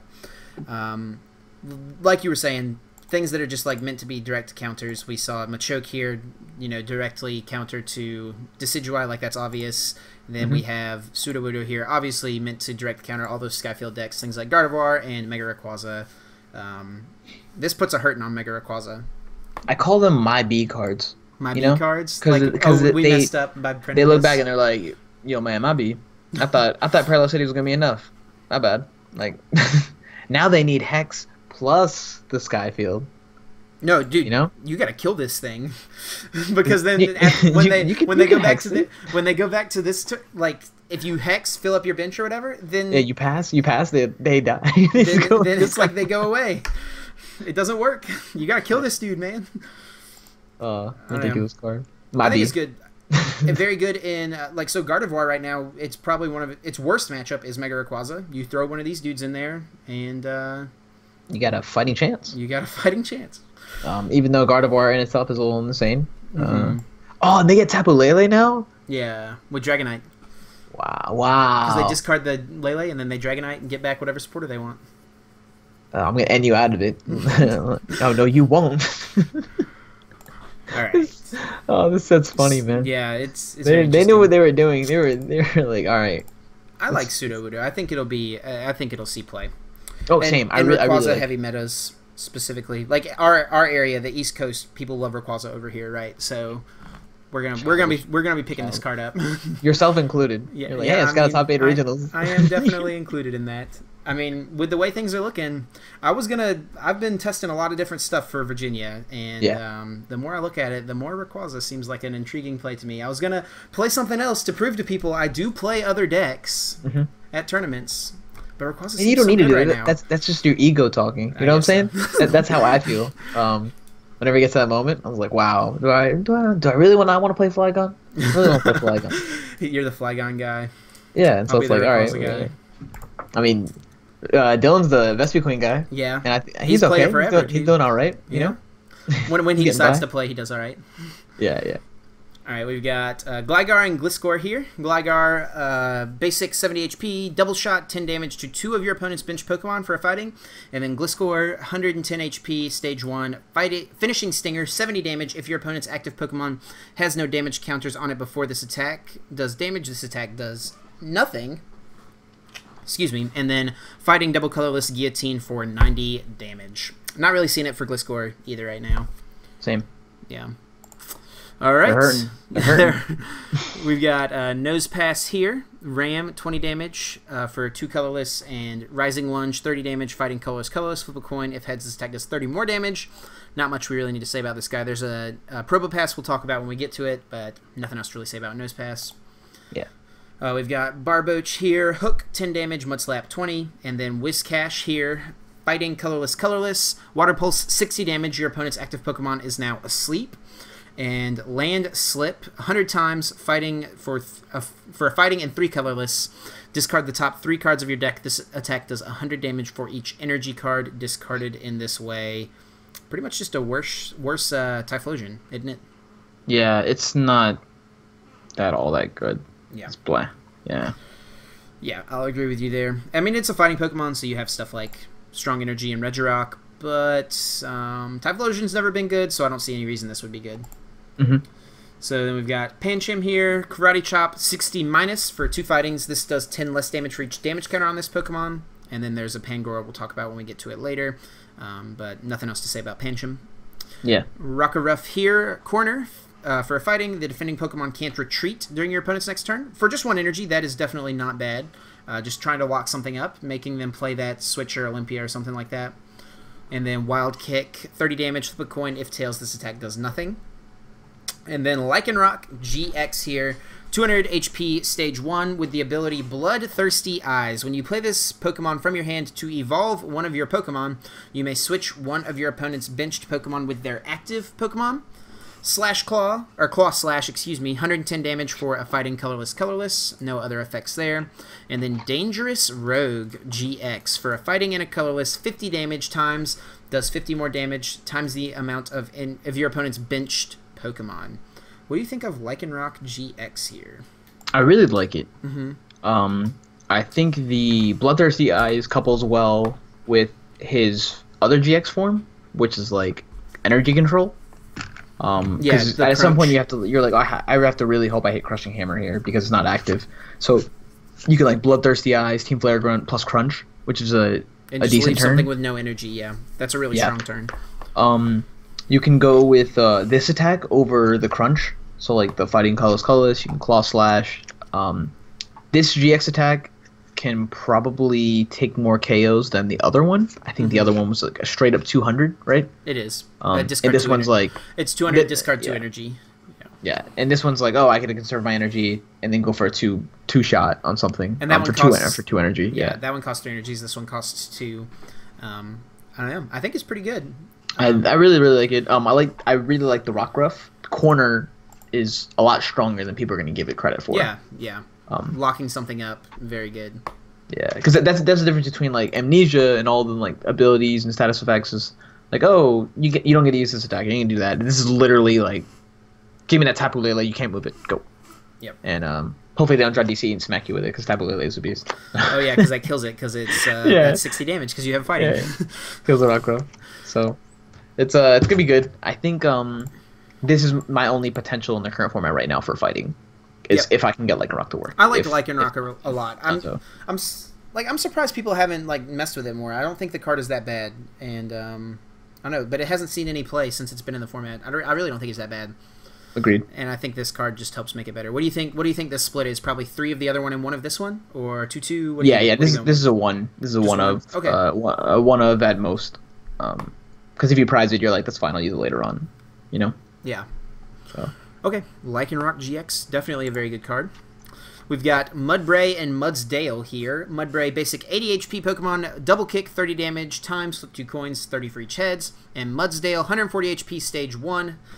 Fighting colorless, enhanced stomp. 60 damage if this Pokemon has a Pokemon tool card attached to it, does 60 more damage. So, really good synergy with something like Choice Band, of course. Mm-hmm. And then fighting colorless, high horsepower, 180 damage, does 40 damage to itself. With things like Choice Band and Strong Energy, this really isn't the worst card. The only thing holding this guy back is going to be his hefty energy costs. Yeah. That's kind of annoying. Yeah. Like, both of the attacks are pretty decent, but they just cost a little too much for this guy to really have a chance. Mm-hmm. You could use Carbink to accelerate energy. So, I don't know. I don't hate it, but I don't think it's that good. No, it could be a lot better. The Carbink acceleration just doesn't do it for it. Yeah. All right, then we've got Minior here, fighting basic Pokemon with 70 HP. Swift, 20 damage. This attack's damage isn't affected by weakness, resistance, or any other effects.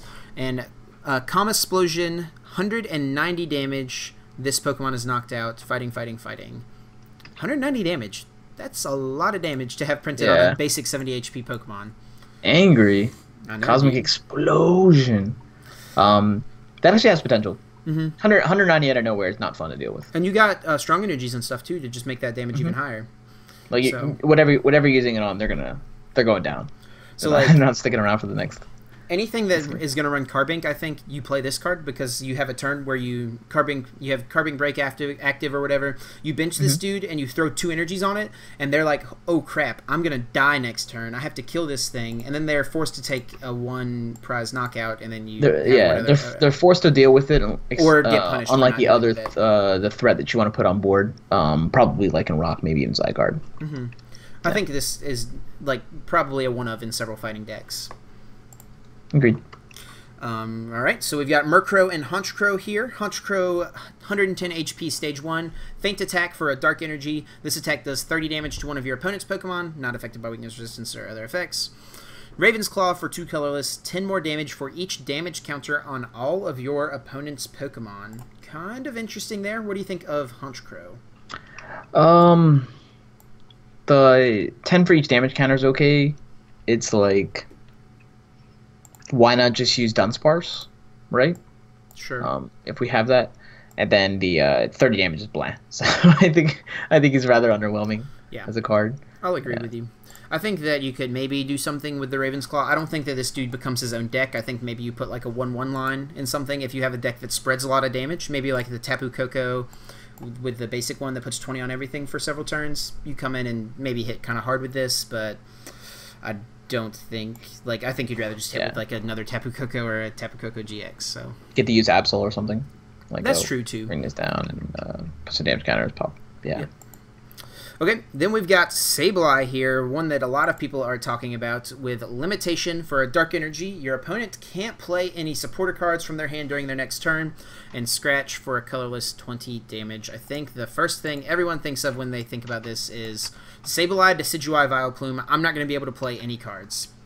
What do you think about that combo there? Is that something that you foresee people playing, or what do you think about this guy? I see them trying it, but it's not enough to like scare me because he's not doing damage.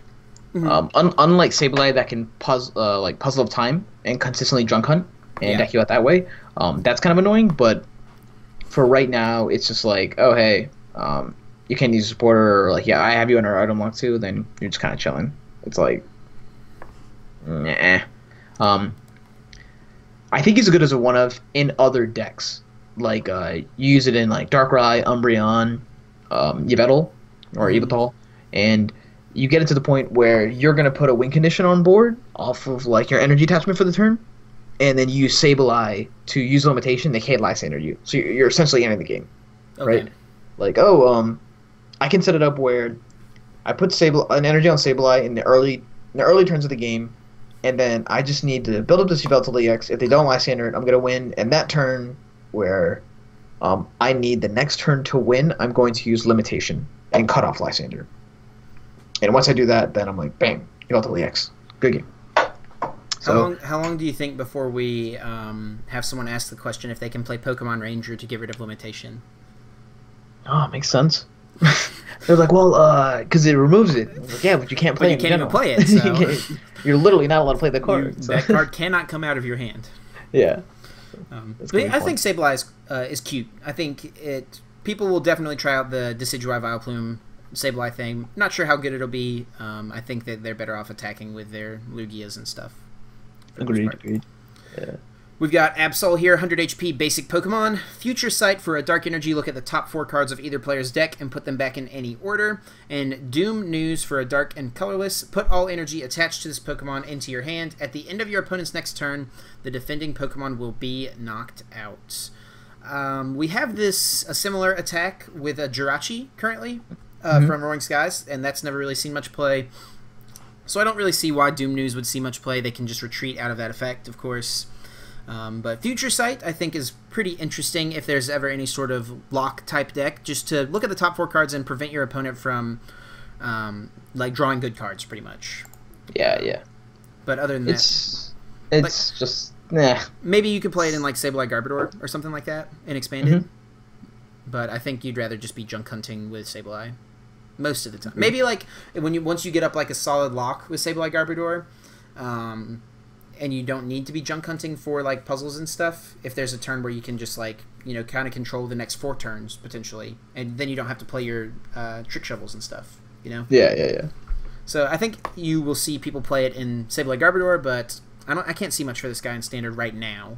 Maybe in the future. Same. We got Pangoro here. Stage 1, Dark, Colorless, 70 damage, not affected by resistance, and Magnum Punch, 130 damage for a Dark and 3 Colorless. Not much going for this guy. He's bad. He's bad. He's bad. We'll just chalk it up to being bad and move on. The Metagross we don't have to talk about. Yeah, Metagross here. We gotta wait till Metagross, actually, right? Metagross is next. Dude. Oh, no. It's what's it called? Dark than Metal. Yeah, it looks darker than the other 2 cards in front of it. That's all I looked at and I was like, oh, what?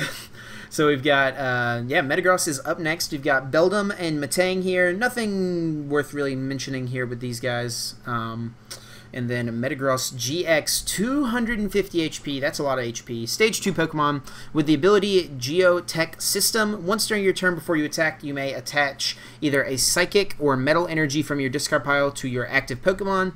So this is an ability reprinted from an old Metagross, I think from EX Hidden Legends, maybe. That might not be right. I don't know if you know what set it would be from. It's an old one, but I don't know that one. It's way too old for me. Yeah. But definitely a very cool ability. Then we've got Giga Hammer, Metal, Colorless, 150 damage. Can't use Giga Hammer during your next turn. And then Algorithm GX. Search your deck for 5 cards and put them into your hand. Then shuffle your deck. You can't use more than 1 GX attack per game. I know you like this card. Yes. The Geotech System makes it really, really cool. And to get online multiple Metagross quickly, but combined with the one we talked about earlier, plus 10 damage to your Metal Pokemon. Yeah, Delmise. Delmise. Then he becomes really, really funny.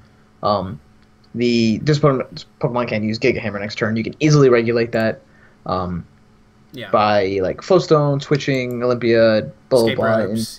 Ranger. And you could probably play Acrobike or some sort of Rush card, Rush deck, to get Geotech System online as soon as possible. To get rid of energies. Yep. And as soon as you go for a Rare Candy into Metagross, you can get a Giga Hammer going, which is pretty cool. Turn 1 Metal Energy, turn 2 Giga Hammer. Yeah, Giga Hammer, which is that's kind of annoying to deal with if you're not playing Fire. So.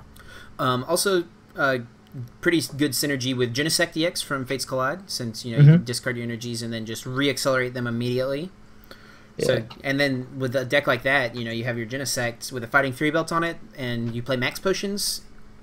So you discard all your energies, they swing into your Genesect. If they don't kill it, you Max Potion and put a bunch of energies back on it with a bunch of Metagrosses. So that's something that seems interesting to me with the deck as well. But I like Metagross too. I don't think, I don't know that these Stage 2 lines can keep up with where we're at right now. They can't. It sucks, but it's really, really, really tough. This will definitely be a good card. I think it will be a lot better next year than it is this year, and I think it will be very, very good once we eventually move to Sun, Moon, On.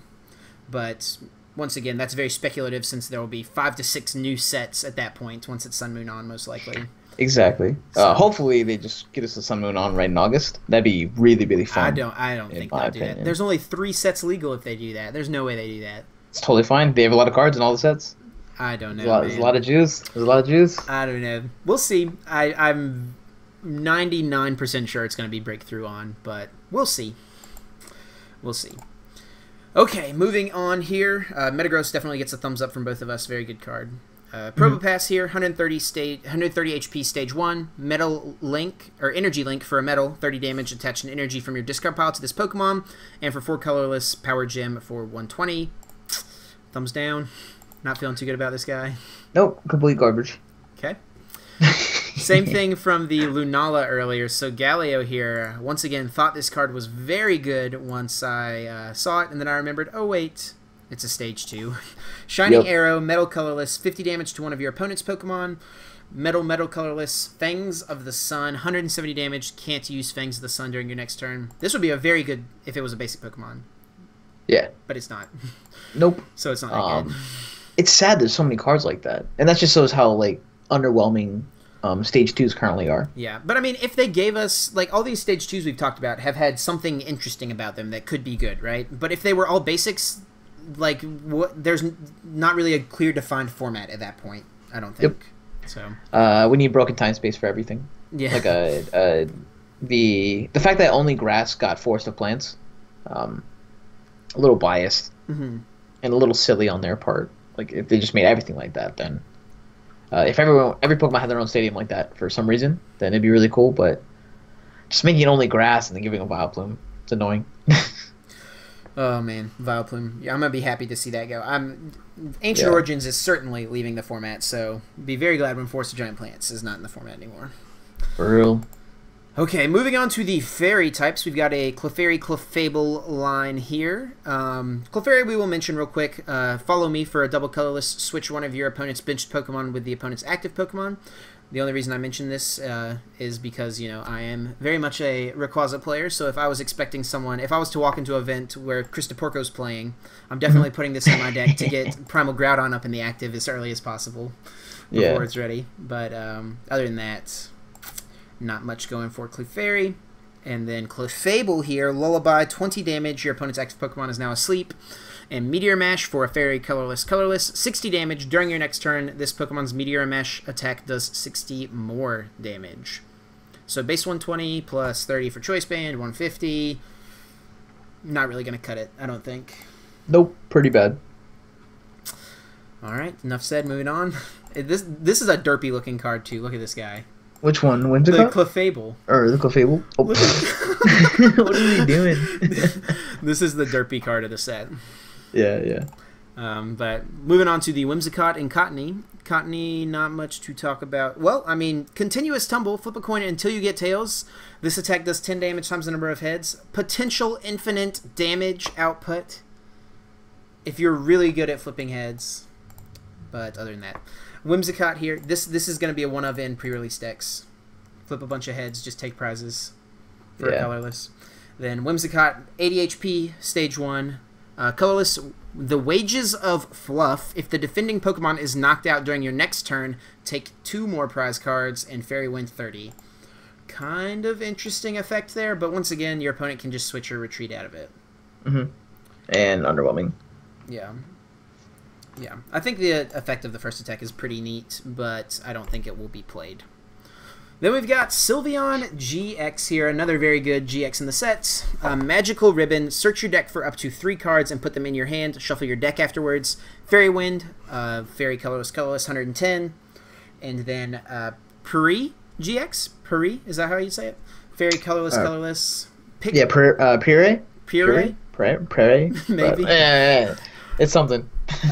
Pick 2 of your opponent's benched Pokemon. Your opponent returns those Pokemon and all cards attached to them to his or her hand.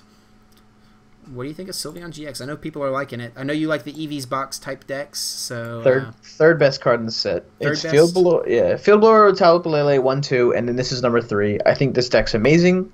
Magical Ribbon is absurd. I don't know why they would print that card or print that attack. Computer Search for 3 is nuts. I shouldn't have to play N every turn just to regulate everything you're going to be doing. Definitely very strong. Combined with Eevee with Energy Evolution, this is super consistent. You're going to get it online by turn 2. Play Professor's Letter if you need to force it. It's worth it because you get to search your deck for 3 other cards. So it's like a Skylift Professor's Letter equals 3 cards that I want. Any of them. Fairy Wind is 110. Instant 2-shot with the double colorless energy. He's Fairy, so you can use Fairy Garden. Like, wow. Is Fairy Garden rotated? I'm pretty sure they reprinted it. It's in Fates Collide. Yep. So it is in the format. And the GX attack is how you regulate Max Elixir decks. So if I use 3 Max Elixir, put them on my Darkrai, and you take 2 of the Darkrai and put them back in my hand, I just lost 80 damage that I can't get back instantly. Yeah. So I think it's going to be good. I think it's easily going to be tier 1 as soon as the set drops. Easily. Okay. There's a lot of Japan decks that are going around that are just playing it as pure control, where they're like a Pokemon fan club with Team Flare Grunts, Enhanced Hammers, other removal cards, and they just like turn 1 Team Flare Grunt, Energy Evolution, Magical Ribbon, go get my consistency cards.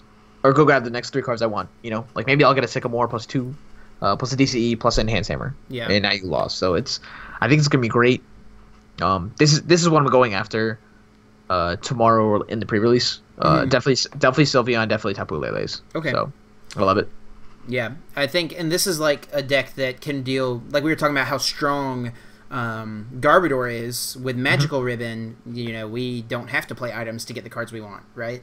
Yep. So Garbodor is not going to be hitting for a lot against this, and since we're expecting Garbodor to be very popular. Direct counter, picking on him. Yeah, the direct counter within the set. All right, so then we'll move on here. We've got a Comfey here with the ability Flower Shield. As long as this Pokemon is in play, each of your Pokemon with any fairy energy attached to it can't be affected by special conditions. Remove all special conditions from that Pokemon. And Sweet Kiss, 30 damage. Your opponent draws 1 card. If we see a lot of special conditions come into play, this is an instant one of in fairy decks, I think. Like if you're expecting a lot of status and stuff. Like if you don't want to deal with the sleep, you don't want to deal with the paralysis or poison. But it's bland. It's nothing too nuts.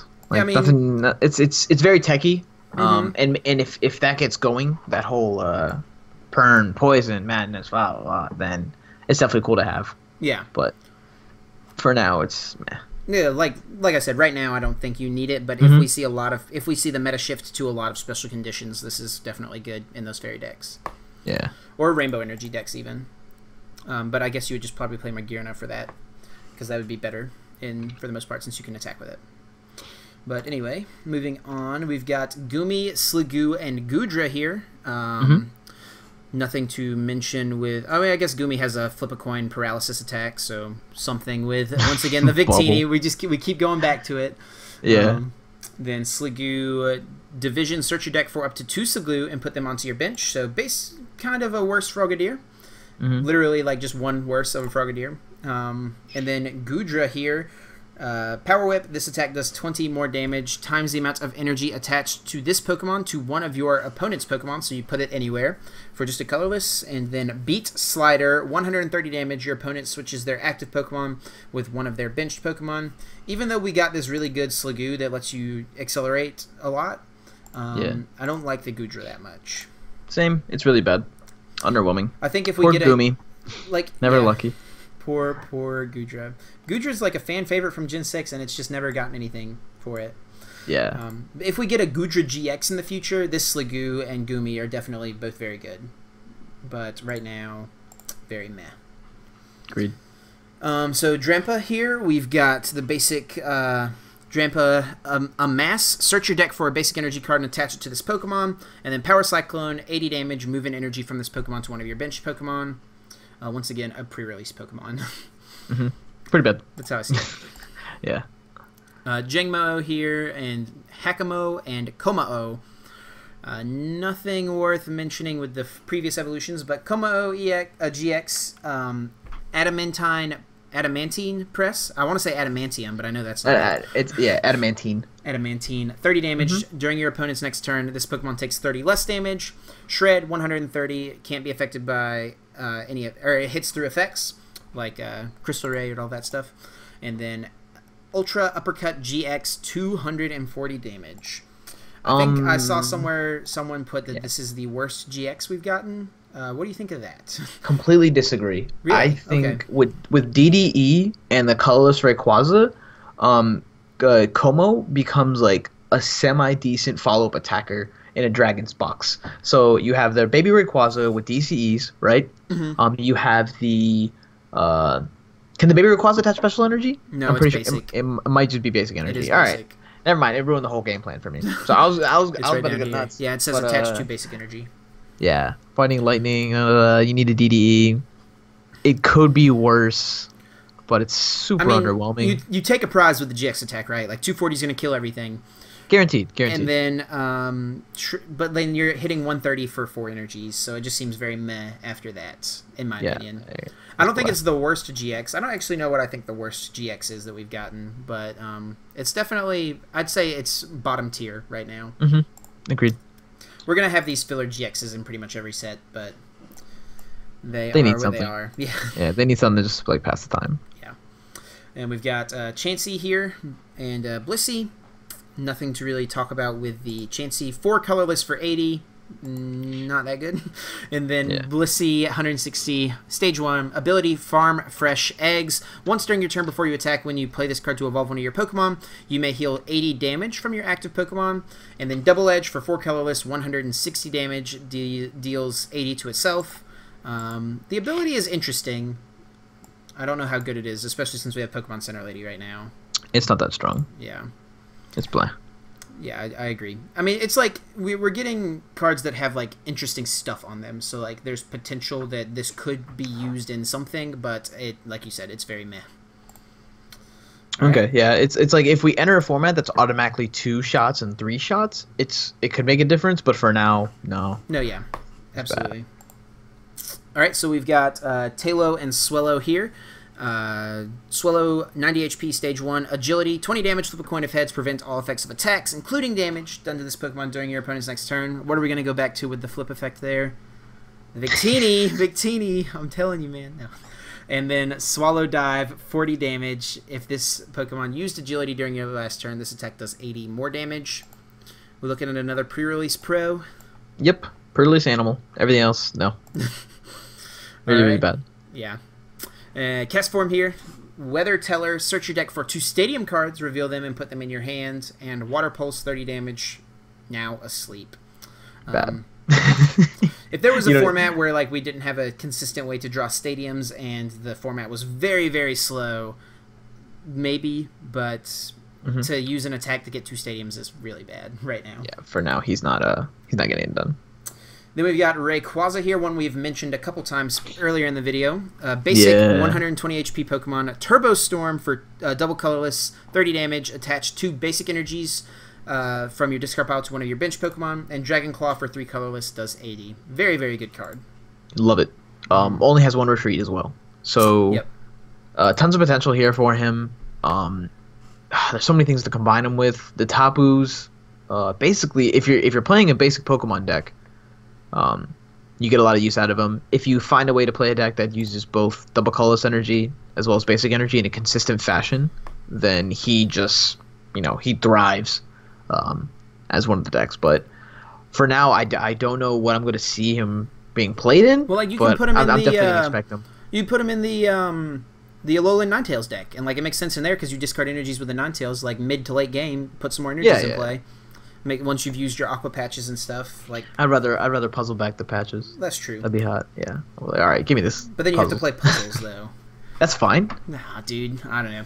I think puzzles like one you have Vulpix to go search your deck for your Pokemon. I think puzzle is like one of the most inconsistent cards in the format, but yeah, I don't know.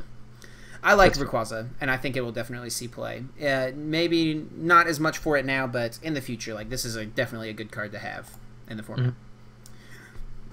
So we've got a Patrat and a Watchog here. Glance, look at the top card of your opponent's deck, and then return it to the top of the deck. So know what your opponent's going to draw with Patrat.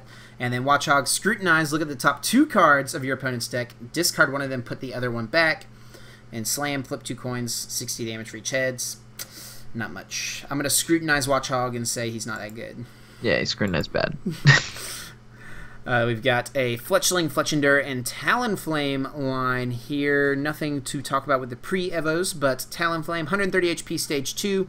Flame Charge, 30 damage. Search your deck for a Fire Energy card and attach it to this Pokemon. And then the second attack for 2 colorless, Loop the Loop, 90 damage. Put all energy attached to this Pokemon into your hand. Once again, probably a big thumbs down from the both of us. Yeah. Put all energy, but Loop the Loop, CC for 90. He might have potential with DCE, right? Put all energy, attach this Pokemon back to your hand. Just to conserve the DCE, I guess. Like, hit Yeah, for so you got 90 like and bring 90 it poke. back. But it's a stage 2. Free retreat, so... free retreat, phase stage 2. Potential. I think it's potential. Okay. Bottom tier rogue potential. You heard it here first. Russell LaParre thinks it has potential. I won't count him out, dude. Okay. Never sleep on the flame. Never sleep on it. And then we've got a Stufful and a Beware. The first Beware we've got... Oh, wait, no, we had a Beware in the last set. Never mind. Just kidding.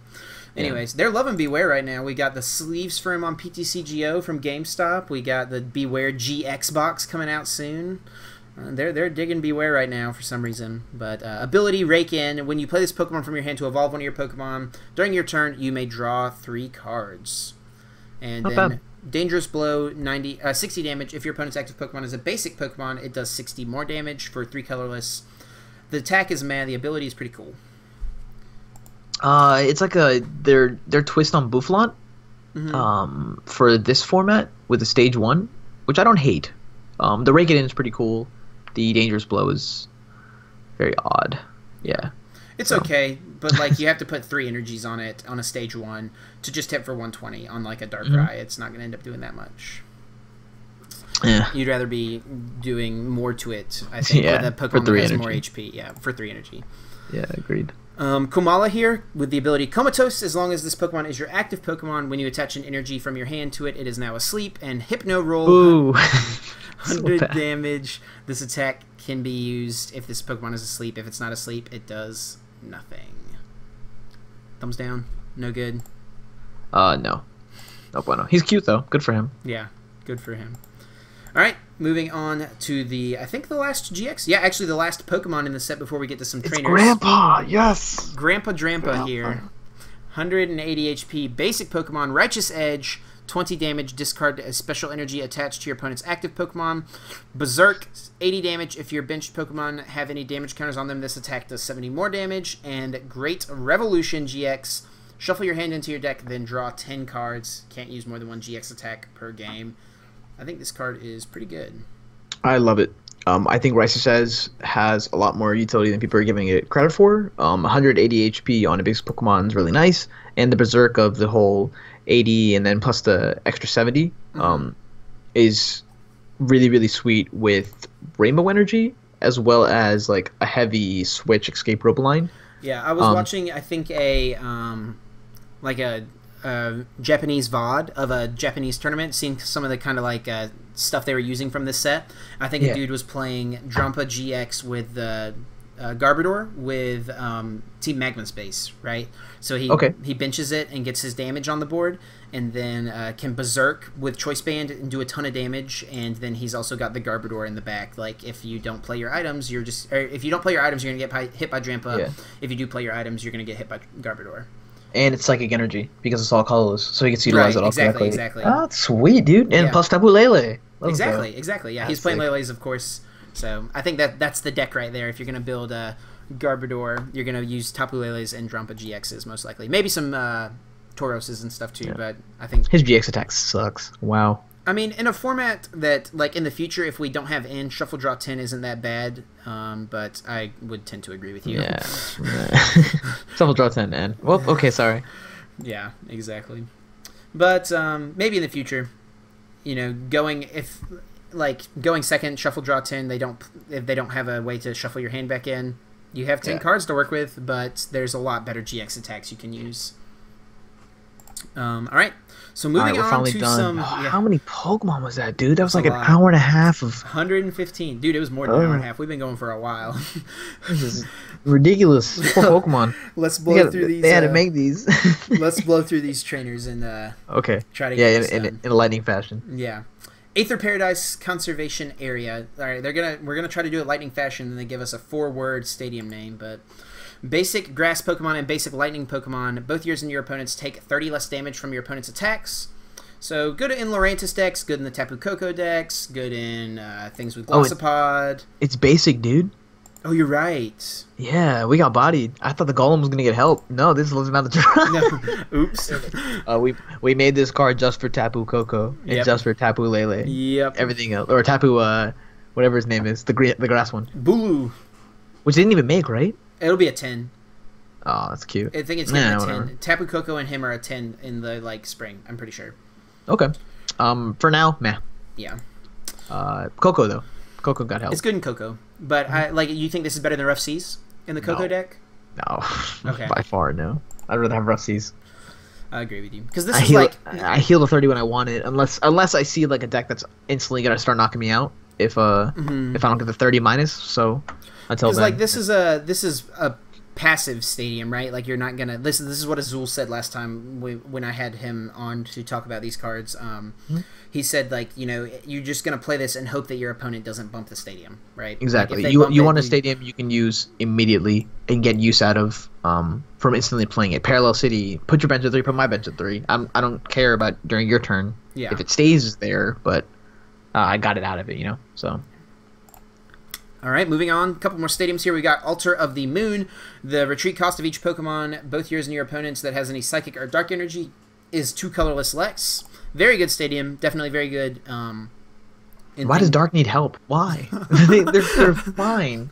They give them a stadium so they can have free retreat on their Dark ride. Totally cool. Yeah, very good in Dark Ride and Evil Tall. Both super strong with this stadium. Yeah, definitely a good stadium. Also, Psychic decks like Mewtwo gives Mewtwo's free retreat too. It's pretty good. I really like it. Yeah. I think it's cool. Ultra of the Sun here. Fire and Metal Pokemon have no weakness, so garbage. Pure bad. Another thing, it's very passive. Yeah, people think this is gonna save your Solgaleo, on Scizor decks. I lose my weakness and all that. No, you're gonna get hit by a Field Blower, or they're just gonna replace your stadium for their own, and you just lose. So it's not worth it. You would rather play Weakness Policy than this card. Yep. If you're worried about the weakness. Then we've got Aqua Patch here. Attach a basic water energy from your discard pile to one of your benched water Pokemon. Very, very strong card. Anytime there's going to be a patch card like this for any type, it's definitely going to be good. Yeah. Insane. Anything for an item that lets you just put more energies on your Pokemon than you were supposed to. You're supposed to the rules say you only get to attach 1 energy a turn. Anything that breaks that rule and lets you attach more energies is going to be worth looking at. Yeah, it's definitely strong. And then this is going to give the water Pokemon the little boost it needs to keep up. Instead of playing right now, it's just Quad Lapras, which is barely a water deck. It's an energy removal deck that can hit for 160 every so often. So.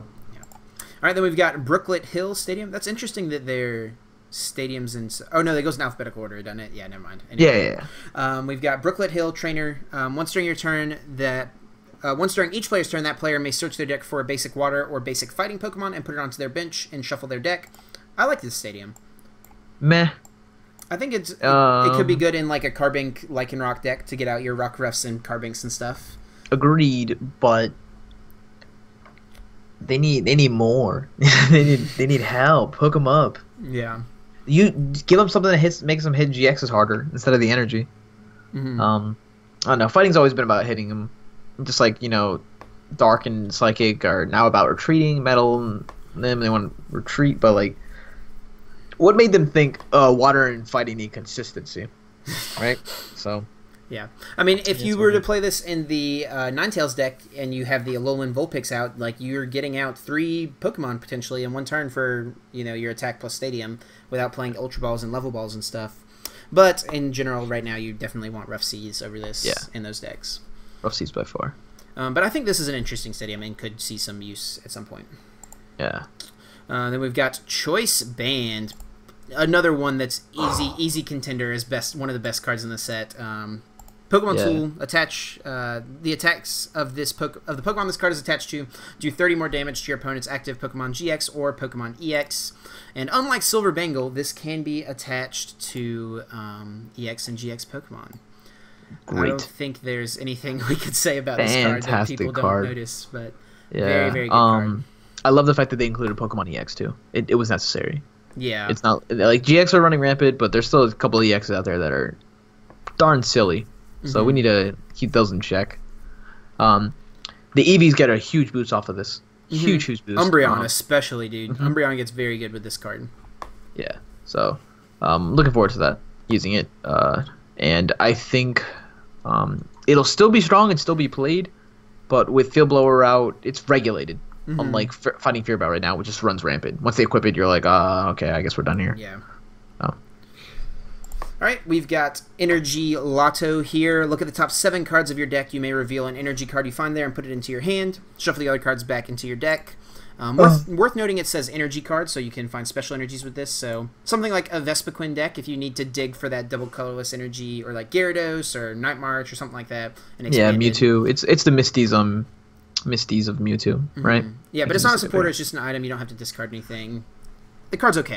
It's not garbage, but it's very niche. Yeah. Sort of goes into. I think it's worth having the card, but I don't know like how often you'll actually end up playing it. Then we've got Energy Recycler, which is a reprint from Ancient Origins.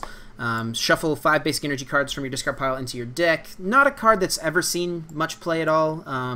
If you've bad. ever played, I mean, I think that one of the European Lapras lists played it at some point to get water energies back. But like, I mean, it's an interesting card. It's not a bad card, but it's never like, it's like it could be useful, but it hasn't seen play. If that makes sense. Agreed. It's very, very blah for what it does. And then we've got an Enhanced Hammer reprint here. Discard a special energy attached to one of your opponent's Pokemon. How do you feel about seeing Enhanced Hammer come back? Love it. Balanced.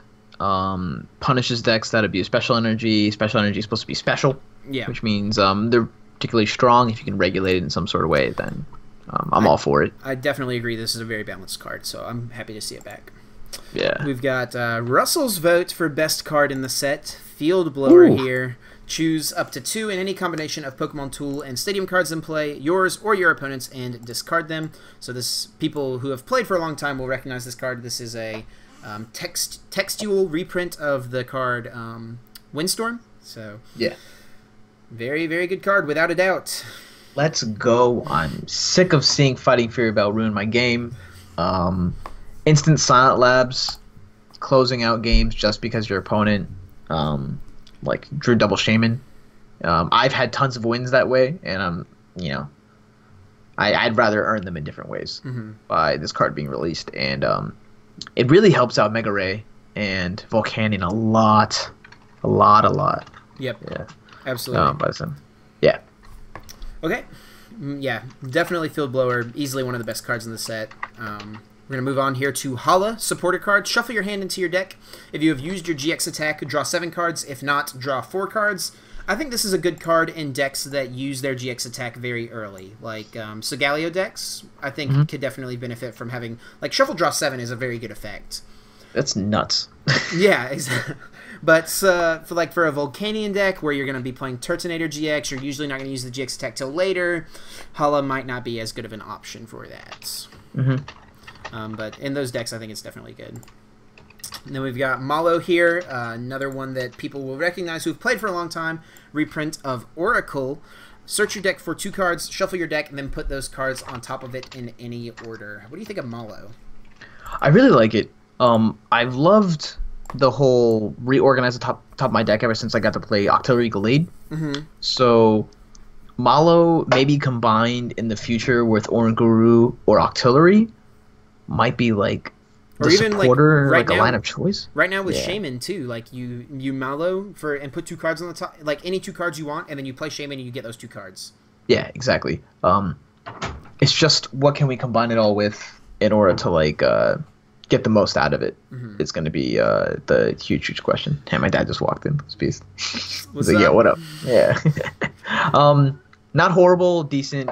I don't know. In the future, I think it's going to be a lot more useful.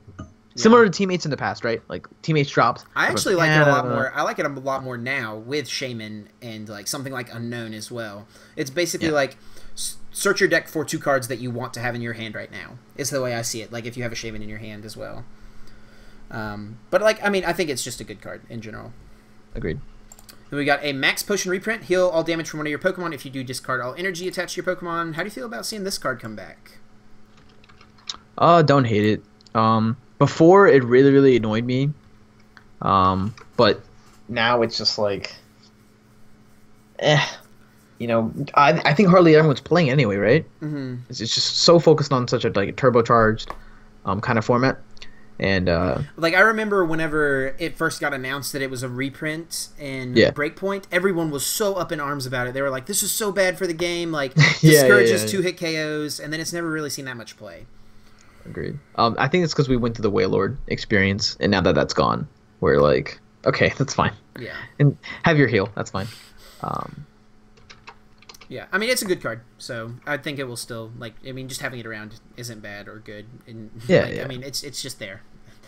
So we got multi-switch here. Move an energy from one of your bench Pokemon to your active Pokemon. So it does say energy, meaning you can move special energies around. So maybe have some utility moving around double dragon energies in like a dragon's deck. But what do you think of multi-switch? I can't figure out why I'll need it right now over energy switch. Just for the special energy thing, like if there was a deck you wanted to do that. But like, yeah, other than that, it is generally a worse energy switch if you're just playing a deck with basic energies, since this limits you to just using from the bench to the active. Yeah. So again, something in the future, it may find that busted moment, but for now, it's just whatever. Yeah, it's just there. Then we've got the last card in the set before we get to full arts, which we have already talked about all the full arts and stuff since they're regular arts earlier on. We've got Rescue Stretcher here. Choose one, put a Pokemon from your discard pile into your hand, or shuffle 3 Pokemon from your discard pile into your deck. Very good card. Love it. Yep. I think it's absolutely balanced. Great card design. You get the super rod factor if you can put back through your Pokemon, but you don't get energy. Or you can just take one out of your discard pile, put it right in your hand. It's what people play Buddy Rescue for, but you don't have to give your opponent their Shaman back. Yeah, instant. Right? Or any whatever deck card. that plays Buddy, this will instantly replace it. Yep, this like it. Instantly is included in. Well, maybe shouldn't say instantly, but I would say most Rayquaza decks will play it, and most Gardevoir decks will play it, and all Gyarados decks will play it for sure. Yeah, very good in Gyarados. Super strong. All right, and we've got the full arts here. Nothing else to mention. We do have a How, which was printed in the last set. Just draw 3 cards, but that's a card that's been around forever. Never seen that much play. But that's we made it through, dude. That's about 2. Holy crap! It was 2 a lot hours. Of cards. That's 2 hours of juicy information. A lot of meh and a lot of underwhelming, and then oh my god, cards busted. Yeah. Then we also, I will just mention, there are a stupid amount of secret rares in this set. If you're including hyper rares, you goes 146 to 169. That's 23 secret rares, including the hypers. Yeah. That's stupid. Insane, People man. who are collectors, they're going to have a real hard time with this set. And even if you're not including hyper rares, just Aqua Patch through the double colorless, that's 9 secret rares. That's the is that the most we've ever seen? They all look really good. They do, yeah, they do. Oh wait, no, is it 9? Yeah, 9. I thought I miscounted for a second, but the hyper rares also have the evolutions from the first set in it, right? That's right. Yep, we do we get Incineroar GX hyper rare, we get the Decidueye GX hyper rare, and the Primarina, and we're also getting those full arts as a promo box later on as well. I don't know if you saw that was announced. Yeah, I saw the Decidueye in it. Yeah, which was exactly. Okay, I guess it's just all right. You guys are having no problem. We knew it was going to get printed as a promo in some capacity, right? All starters pretty much always have been. So they just decided to give us it in a full art. Yeah. So that's it, guys. I was sick. We're here for a little while, but very, very good set. Absolutely, and a lot of good cards. Real quick before we leave, Russell, let's hear top 5. Okay, top 5. Field Blower, Tapu Lele. Okay. Sylphion. After that, I gotta go with Tapu Koko. Okay. And I think I'm gonna give the final one to Drampa GX. I really like Drampa. I'm digging Drampa too. Yeah. For my top 5, I'm gonna run down real quick. We got Tapu Lele, I think Choice Band. Choice Band. There, I like that song. Oh yeah, juicy. that's one. Yeah, I know. I was like, how do I have this fifth spot? I thought I had it picked out. Yeah. So Tapu Choice Band, Field Blower, definitely in there for me as well. Tapu Koko I like a lot, and then I'm gonna go Garbodor for number 5. I think Garbodor is very, very good. Yeah, Garbodor's disgustingly good. So good cards. I think there's more potential, but it's something you have to test. You know, like there's a lot of cards in here. You're like, how can I use you? Mm-hmm. It's not as obvious as other ones, like Darkrai, Dark Pulse, Max Elixir, all that. It strung makes together. Sense. Yeah, like this one's like combo. What do I gotta do? But yeah, it's insane. I'm looking forward to writing about it. I think it's gonna be really, really fun. Yeah, and you guys can find Russell's articles, of course, on someone'spc.com, as well as a bunch of other great players, some of the best players in the game right now, right, for Someone's PC. Definitely we'll leave a link to that in the description. You can also check out their YouTube channel, where they do discussion videos before major events. Always enjoy watching those personally, so I think you guys would enjoy them a lot as well. So check out all this stuff for Someone's PC. Any other plugs before we head out, Russell? Anything else you want to plug real quick? Shout out to our sponsor Ultimate Guard. They have sleeves, deck boxes, cases, bags, playmat holders, playmats themselves. They're amazing. They hook us up all the time, and they love hooking up the community. So absolutely love using their product. I've used Ultimate Guard sleeves in the past, and I like them a lot as well. So they're great. The first time I discovered them was when I was down in North Carolina. Oh, really? Yeah, in one of the city championships last year for them. Nice. We had to keep going on Amazon and ordering their sleeves. And eventually I hit them up and I was like, hey, we have a YouTube channel. Can we talk about partnership? And they were like, yeah, sure. And I was like, wow, let's go. So super, super juicy. Second, our other partners, which is the Fantastic Store located in Chantilly, Virginia. They're brought to you by Blowout Cards. I think it's one of those like partnerships among stores. Like there's a huge Blowout Cards collection. And this, like the Fantastic Store is just focusing a lot on sports as well as Pokemon. And now they're trying to get into the scene using us to like kind of platform and help show them the way. And as a part of that, they're buying a lot of bulk uncommons and commons and rares and everything. And so right now I'm like all over Burbank. If you guys know what Burbank is, a Facebook group, and just kind of shooting out bulk prices. Like, hey, I'm buying, or I'm like the middleman on behalf of this store, trying to advertise their bulk. The more bulk we bring in for them, basically, the more they hook us up with stuff that we want to do as a sponsored team. They're like, if this happens eventually, or if we know enough people, we're gonna throw our own tournaments. We're gonna have cash prizes, potential jerseys, play mats, fly us out, stuff like that. So I really I like all the guys at the store. They're really chill dudes, and them asking us to hey, partner and help them grow into the Pokemon community was really, really sweet. But they are buying bulk. It's at 6 cents for every common, uncommon, and rare. The rare rate's kind of low, so I usually just tell everyone send it to your commons and uncommons. And then they're buying reverse hollows of any rarity and hollow rares at 20 cents, which is pretty absurd. That's the best reverse rate you'll see. Heard. Yeah. So I'm seeing Russell this weekend, and I'm giving him a ton of my bulk. So I'm using this service personally as well, guys. So you definitely, I'll leave a link to the form they have on their website in the description. Definitely check it out if you have a lot of bulk you want to get rid of. It's a very, very good service. Yeah. Sure. And they'll be at Virginia Regionals as well. Is that right? They will be at Virginia Regionals. The rates might lower if they hit that million cap. Oh my gosh! Because they're trying to take on a million bulk, and nuts. all the advertising and wheeling and dealing I've been doing. We may actually hit it, so I'm just hoping. That's a lot of cards, man.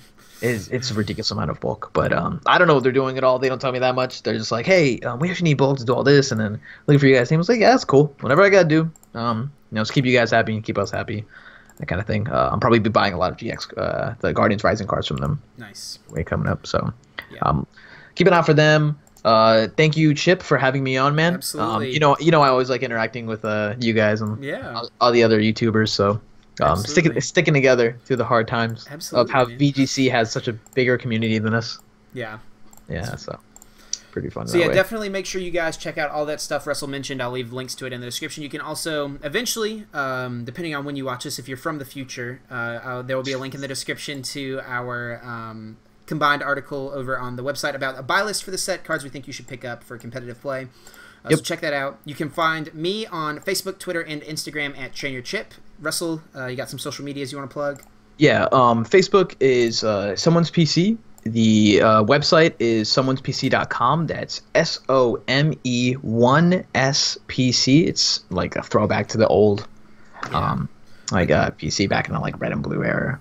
Like whose PC am I logging into? Right now? Whose PC is this? It's someone's. I thought it was Bill's, before you find out it's Bill's, because we're the really original. Thought it was Bill's, but it's actually Russell's. For your first badge kind of guys. Yeah. So finally we have Twitter at LaParre. Twitter at Someone's PC, Facebook Someone's PC, and someone'spc.com. That should be it. Holy crap, we got a lot of stuff. Lots of plugs, but all those stuff will be in the description, guys. Thank you so much for sitting through this 2-hour video. I doubt anyone is here that stayed the whole time, but thank you if anyone did. If you made it through, let us know in the comments below. But but that's gonna do it for us. For me and Russell, I'm gonna get out of here. Thank you guys so much. Until next time, take care. Take it easy.